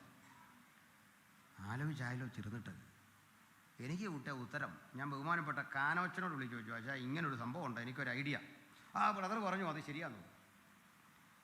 പലരോട് ചോദിച്ചു, ചിലരൊക്കെ പറഞ്ഞാൽ തെറ്റാന്ന്. എന്നാൽ ബൈബിൾ അതോറിറ്റി ഉണ്ടെന്ന് തോന്നിയ മനുഷ്യരോടൊക്കെ ചോദിച്ചു. അത് ഞാൻ ഇവിടെയും പറയാം, നമുക്കങ്ങനെ തോന്നുകയില്ല, നകളിക്കാൻ തോന്നുകയില്ലെന്ന്. തോന്നാതിരിക്കാൻ കാരണം അറിയണ്ടേ? കാരണം നമ്മൾ സ്വർഗീയ ജീവികളായി ദൂതതുല്യരായി അവിടെ ചെല്ലുന്നു എന്നുള്ളതല്ല. കാരണം ദൂതൻ തെറ്റ് ചെയ്തല്ലോ. സ്വർഗത്തിൽ നമുക്കെല്ലാം വലിയ മാറ്റം, വലിയ പരിവർത്തനം. പക്ഷെ മാറ്റമില്ലാത്ത ഒരാൾ അവിടെ ഉണ്ട്, അത് യേശുവാണ്. ആ യേശുവിൻ്റെ തിരുമുറിവുണ്ടല്ലോ, ഞാൻ ഇവിടെ കാണിക്കാൻ കാരണം പടത്തിൽ കണ്ടോൽ ഇവിടെ എല്ലാം അണി അടിച്ചിരിക്കുന്നുണ്ട്. അതുകൊണ്ടാണ് ഇങ്ങനെ ഇവിടെ കാണിക്കുന്നുണ്ട്. ഇവിടെ ഈ ദർശനം കണ്ടവരോടൊക്കെ ഞാൻ ചോദിക്കാറുണ്ട്, യേശുവിൻ്റെ ദർശനം കണ്ട് എവിടാ കണ്ടെന്ന് ചോദിക്കുമ്പോഴേ ഇത് കേൾക്കുമ്പോഴേ ഓർത്തോണം അത് പൊട്ടസ്വപ്നം ഏതാണ്ട് കണ്ടതാണ്, വിട്ടേക്കണം. ഏതാണ്ട് ഇവിടുന്നായി മുറിപ്പാട് ഞരമ്പ് കെട്ടുകൾ വന്നുകൂടുന്ന സ്ഥലം, റോമൻ ശിക്ഷാവിധിയുടെ രീതിയും കാര്യമൊക്കെ ഞാൻ പറഞ്ഞ് വീഡിയോയിലിട്ടിട്ടുണ്ട്, കണ്ടാൽ മതി. ഇവിടെ PS കുത്തിത്തുളയ്ക്കണം, ചതുരവടിവുള്ള ആണി കൊണ്ട് കുത്തിത്തുളച്ചിട്ട് തടിയോട് ചേർത്ത് വെച്ച് ചുറ്റിയേക്ക് അടിക്കണം. ഇങ്ങനെയൊക്കെയാണ് നിയമം. ആ അടിക്ക് പോലും നിയമമുണ്ട്. അപ്പോഴേ ഈ മുറിവ് സ്വർഗത്തിലെത്തിയാലും ഒരു വിഷയമില്ലാത്ത അങ്ങനെ തെളിഞ്ഞു നിൽക്കുമെന്ന്. ആ വിലാപ്പുറത്തെ കുത്തില്ലേ, ഈ മുറിവില്ലേ, അതവിടെ ചെല്ലുമ്പോഴും മായില്ലെന്ന് അവിടെ ഉണ്ടെന്ന്. ഷോ അതെന്തൊരിപ്പാ, അത് പോകില്ല എന്ന്. അതെന്താ പോകാത്തതെന്നറിയണ്ടേ? പോകാത്തതേ ഈ മുറിവൊരു കുറവല്ല, ഇതൊരു യോഗ്യതയാണ്. ഒരു സൈനിക മേധാവിക്ക് സ്റ്റാർ കിട്ടുന്ന പോലെയാ യേശുവിൻ്റെ ഈ മുറിവ്. ഈ മുറിവ് ഇവിടെ ഇരിക്കുന്നതിൻ്റെ കാരണം അറിയോ? ഈ മുറിവാണ് എൻ്റെ രക്ഷയുടെ വഴി. ഈ മുറിവിനൊരിക്കലും ശമനമില്ല, അത് അവിടെ ഇരിക്കും. അത് കാണിക്കാൻ കാരണമുണ്ടേ, ഈ മുറിവ് നിമിത്തമാണ് പിശാച് ഭയന്നു പോയേ. കാര്യകാരണങ്ങൾ വിശദീകരിക്കാൻ എൻ്റെ മുമ്പിൽ സമയമില്ല, ഒന്ന് പറഞ്ഞിങ്ങനെ നിർത്താം. ഈ മുറിവിൻ്റെ പ്രത്യേകത അറിയോ? എനിക്ക് നീളം വരുമ്പോഴോ സ്വാഭാവികമല്ലാത്തൊരു തോന്നൽ വരുമ്പോഴോ അവൻ ഈ കരമുയർത്തി എന്നെ ഒന്ന് കാണിച്ചാൽ മതി. ഈ മുറിവ് ഒരു കാര്യം പറയും, നിൻ്റെ യോഗ്യതയല്ല നിന്നെ ഇവിടെ വരെ കൊണ്ടുവന്നത്. ഈ മുറിവാണ്, അതിൽ നിന്നൊഴുകുന്ന രക്തമാണ് നിന്നെ ഇവിടെ വരെ കൊണ്ടുവന്നത്. ആ രക്തമുഖാന്തരം നമുക്ക് ദൈവപിതാവിൻ്റെ സന്നിധിയിൽ അടുത്തിയല്ല. ഒരു സംഭവ കഥ വിശദീകരിച്ച് ഞാൻ നിർത്താം. 2 മിനിറ്റ്. ഞാനൊരു പുരോഹിതനെ പരിചയപ്പെട്ടു. അദ്ദേഹം മരിച്ചുപോയി. ഈ നാട്ടിൽ തന്നെയാണ്. അദ്ദേഹത്തിനൊരു സ്ഥാപനമുണ്ട്, അതിപ്പോൾ ഇല്ല. ഓർഫൻസിനെ പരിപാലിക്കുന്നൊരു സ്ഥാപനമാണ്. ഈ അച്ഛനൊരു പ്രത്യേകതയുണ്ട്, അദ്ദേഹം ഒരു കുറ്റം ആര് ചെയ്താലും വഴക്ക് പറയില്ല. പിള്ളേരെ ഒന്നുമില്ല, ഒരു കുഴപ്പമില്ല. അതുകൊണ്ട് ഈ അച്ഛനെന്തോ അറിവില്ലാത്ത വിവരം കെട്ടൊരു മനുഷ്യനായിട്ടാണ് കൂട്ടുന്നത്. വലിയ അടി വെക്കുന്ന കുട്ടികളെ കണ്ട നോക്കിയത് ചിരിച്ചിട്ട് അച്ഛൻ അങ്ങ് പോകും. എന്നാലും ഇവരങ്ങ് നിർത്തും. കൊടും കുറ്റവാളിയായ പയ്യനെ കണ്ടാലും അച്ഛനത് കണ്ടിട്ട് ഈശോമിശിഹായ്ക്ക് സ്തുതിയായിരിക്കട്ടെ എന്ന് പറഞ്ഞങ്ങ് പോകും. മരങ്ങ് നിർത്തും. എന്നാലും അച്ഛനോട് ബഹുമാനമൊക്കെ ഉണ്ട്. ഈ സ്ഥാപനത്തിൽ എത്ര നാൾ ഒരുത്തിന് പഠിക്കാം, ജീവിക്കാം. 2 കാരണങ്ങളാൽ അവിടുന്ന് വിടും. ഒന്ന് കല്യാണം കഴിച്ചു, അല്ലെങ്കിൽ ജോലി കിട്ടി, അവന് മാറിപ്പാം, അല്ലെ അവൾക്ക് മാറിപ്പാം. മാറുമ്പോൾ ഇവന് കൊടുക്കേണ്ട സകല ആനുകൂല്യങ്ങളും ആരൊക്കെയോ അയച്ച സൗകര്യങ്ങളും പണവും കാര്യമൊക്കെ ഉണ്ട്, ഇവൻ്റെ അക്കൗണ്ടുണ്ട്, ഇതെല്ലാം ഇതിലാക്കി ഇവന് കൊടുത്ത് എന്തൊക്കെയാണ് ഇതെല്ലാം ബോധ്യപ്പെടുത്തിയാണ് അവനെ പറഞ്ഞു വിടുന്നത്. ഇടയ്ക്കൊക്കെ വരാം, സഹോദരങ്ങളിൽ ഇവിടെ ഉള്ളേ. അച്ഛനാരോടൊരു ഉപദേശം പറയില്ല. ഈ പിരിയുന്നതിൻ്റെ അന്ന് ഇവന് വേണ്ടി വലിയൊരു ഫംഗ്ഷൻ വെക്കും, സൂപ്പർ ഫുഡും ഇവനെ ടൈയും സൂട്ടും കൂട്ടും ഒക്കെ ഇട്ട് ഗംഭീര പരിപാടിയാണ്. 10, 15, 20 വർഷത്തെ അല്ലെ 10 വർഷത്തെയൊക്കെ പഠനത്തിന് ശേഷം ഈ അനാഥ പയ്യൻ പോകും. അന്ന് ഫോട്ടോ എടുക്കുന്നു, വലിയ പരിപാടിയാണ്. അവൻ്റെ ദിവസം അത്. അച്ഛൻ പറയും, നിനക്ക് ഇന്നോലൊക്കെ സാധനങ്ങളുണ്ട്, നീ 1 ആഴ്ച 2 ആഴ്ച കൂടെ കഴിയുമ്പോൾ എന്നെ കാണാൻ വാ, ഇപ്പം പോക്കോ. അവന് 2 ആഴ്ച കഴിയുമ്പോൾ കാണാൻ വരും. സന്തോഷമാണോ? സന്തോഷമാണ്. അപ്പോൾ അച്ഛൻ പറയും, നിൻ്റെ ഒരു ഫോട്ടോ, നമ്മുടെ ആ ഫംഗ്ഷൻ്റെ ഫോട്ടോ ഉണ്ട്, അത് തരാം. ആൽബം എടുത്തു, ഇത് നോക്ക്. അച്ഛൻ ഇങ്ങനെ മറിച്ച് നോക്കിയിട്ട് ആദ്യത്തെ ഫോട്ടോ കാണിക്കും, ഇതാരാ? ഇത് ഞാൻ. അച്ഛൻ ഇപ്പുറത്തൊരു വയോവൃദ്ധനെ കാണിക്കും, ഇതാരാ? അത് അച്ഛൻ. ഇതാരാ? ഇത് കിച്ചണിൽ പണി ചെയ്താ ഷാറാമ ചേട്ടത്തി. ഇതാരാ? ഇത് ക്ലീനിങ്ങിന് വന്ന. എല്ലാവരെയും അറിയാമല്ലേ? നല്ല സൂപ്പർ ഫോട്ടോകളാ. അച്ഛൻ മേശവലിപ്പ് തുറന്ന് അതിൽ നിന്നൊരു ഫോട്ടോ എടുക്കും, ഒരു ആൽബം. മറിച്ചിട്ടൊരു കാര്യം കാണിക്കും, എന്നിട്ട് ചോദിക്കും, ഒരു ഫോട്ടോ കണ്ടു. കീറിയ ഉടുപ്പും മുഷിഞ്ഞ വസ്ത്രത്തോടെ ഓടയിൽ ഒരു കുഞ്ഞു കിടക്കുന്ന ചിത്രം കാണിക്കും. മനസ്സിലായോ? ഇല്ല. അടുത്ത വലിപ്പ് തുറന്നിട്ട് കാണിക്കും, ഇത് മനസ്സിലായോ? ഇല്ല. അടുത്ത പേജ് തുറക്കുമ്പോൾ പിടികിട്ടും, ഇത് ഞാൻ. ഇതായിരുന്നു നീ ഇവിടെ വരുമ്പോൾ ഇതായിരുന്നു. അടുത്തൊരു ഫോട്ടോ എടുത്തിട്ട് ഇത് നോക്കി, ഒരു സുന്ദരനായ ചെറുപ്പക്കാരനെ കാണിക്കും, ഇതാരാന്ന് മനസ്സിലായോ? ഇല്ല. അതായിരുന്നു ഞാൻ. ഞാനിന്ന് എങ്ങനെ എത്തി? എരാനര ബാധിച്ചൊരു വൃദ്ധൻ. നീ ഇന്ന് എങ്ങനെ എത്തി? സൂട്ടും കൂട്ടും അണിഞ്ഞ ഒരു സുമുഖൻ. നിനക്ക് ജന്മം നൽകാതെ, നിന്നിൽ നിന്നൊന്നും വാങ്ങാതെ ഞാൻ എൻ്റെ ആയുസ് മുഴുവൻ നിനക്കും നിന്നെപ്പോലൊക്കെ തന്നു. നീ എന്തെങ്കിലും സമ്പാദിച്ചു കൊണ്ടൊന്നും അച്ഛന് വേണ്ട. പക്ഷേ എന്നെ വിശ്വസിച്ച് ആയിരക്കണക്കിന് മനുഷ്യരെ നിനക്കും നിൻ്റെ കൂലുകളൊക്കെ തരാൻ തന്നതൊക്കെ ഇതാ പിടിച്ചു. ഒറ്റ കാര്യം, നീ പോകുന്ന വഴിയിലേ വേച്ചു വിറച്ച് ഇങ്ങനെ കിടക്കുന്നൊരു വൃദ്ധനെ കാണുമ്പോൾ ഓർക്കണം, അത് ഞാനാണ്. ഈ പോകുന്ന വഴിയിലേ ഓടയിൽ ചീഞ്ഞഴിയ വെള്ളം കുടിച്ച് കിടക്കുന്ന ഒരു ചെറിയ ശിശുവിനെ കാണും, അപ്പോഴൊക്കെ ഓർക്കണം, അത് നീയാ. ജീവിതത്തിൽ ആദ്യം അച്ഛൻ പറയുന്ന വാക്കുകൾ കേട്ട് അവൻ പൊട്ടിക്കരഞ്ഞ് ഒരു പുതുമനുഷ്യനായി അവിടുന്ന് പോകും. എന്തിനാ പറഞ്ഞേ? നമുക്കും സ്വർഗസ്ഥ പിതാവിൻ്റെ അടുത്തേക്ക് ചെന്നിട്ട് പറയാം, എൻ്റെ നീയാണ് ഇവിടെ വരെ കൊണ്ടുവന്നത്. ഈ മുറിവിലെ രക്തമാണ് എൻ്റെ വീണ്ടെടുപ്പിൻ്റെ ആധാരം. അറുക്കപ്പെട്ട ദൈവകുഞ്ഞാടി, നിനക്ക് മഹത്വം. നിന്റെ രക്തം കൊണ്ട് സകല ഗോത്രത്തിലും ജാതിയിലും ഭാഷയിലുമുള്ള ഞങ്ങളെ ദൈവത്തിനായി വിലക്കി വാങ്ങി. ആ വില തിരുരക്തമെങ്കിൽ ആ രക്തം ഈ രാത്രി നമുക്ക് വിടുതലും സ്വസ്ഥതയും വിശ്രാമവും നൽകട്ടെ. ആ വിടുതലിൻ പദ്ധതിക്ക് പുറത്തൊരാളെങ്കിലും കേൾക്കുന്നെങ്കിൽ നമുക്ക് യേശുവിൻ്റെ പാദാന്ത്യമണയാം. ഞാൻ അത് ഗ്രഹിച്ചു, പക്ഷേ ഇതുവരെ സ്നാനമേൽക്കാൻ കഴിഞ്ഞില്ല. എനിക്ക് യേശുവിനെ അനുധാവനം ചെയ്യാൻ കഴിഞ്ഞില്ല. എനിക്കെൻ്റെ യേശുവിനെ അനുധാവനം ചെയ്യണം. ഞാൻ സ്നാനമേറ്റു, എനിക്കെൻ്റെ യേശുവിനെ പ്രസംഗിക്കണം. ആയുസ്സുള്ളിടത്തോളം അവസാന നിമിഷവും ഈ അരിമനാഥനെ പ്രസംഗിക്കണം. എനിക്ക് പ്രസംഗിച്ച് പ്രസംഗിച്ച് പ്രസംഗിച്ച് പാടി പാടി പാടി യേശുവിന് മഹത്വം കൊടുത്ത് കൊടുത്ത് കൊടുത്ത് ഈ ലോകം വിട്ട് പിരിയുമ്പോഴേ ആത്മബന്ധത്തിൻ്റെ ഉറപ്പിൽ നിൽക്കണം. ഈ പറയപ്പെട്ട നിലയിൽ ഏതെങ്കിലും നിലയിൽ ദൈവവചനം നിങ്ങളെ സ്പർശിച്ചെങ്കിൽ അവർക്ക് മാത്രം കരമുയർത്തിപ്പിടിക്കാം.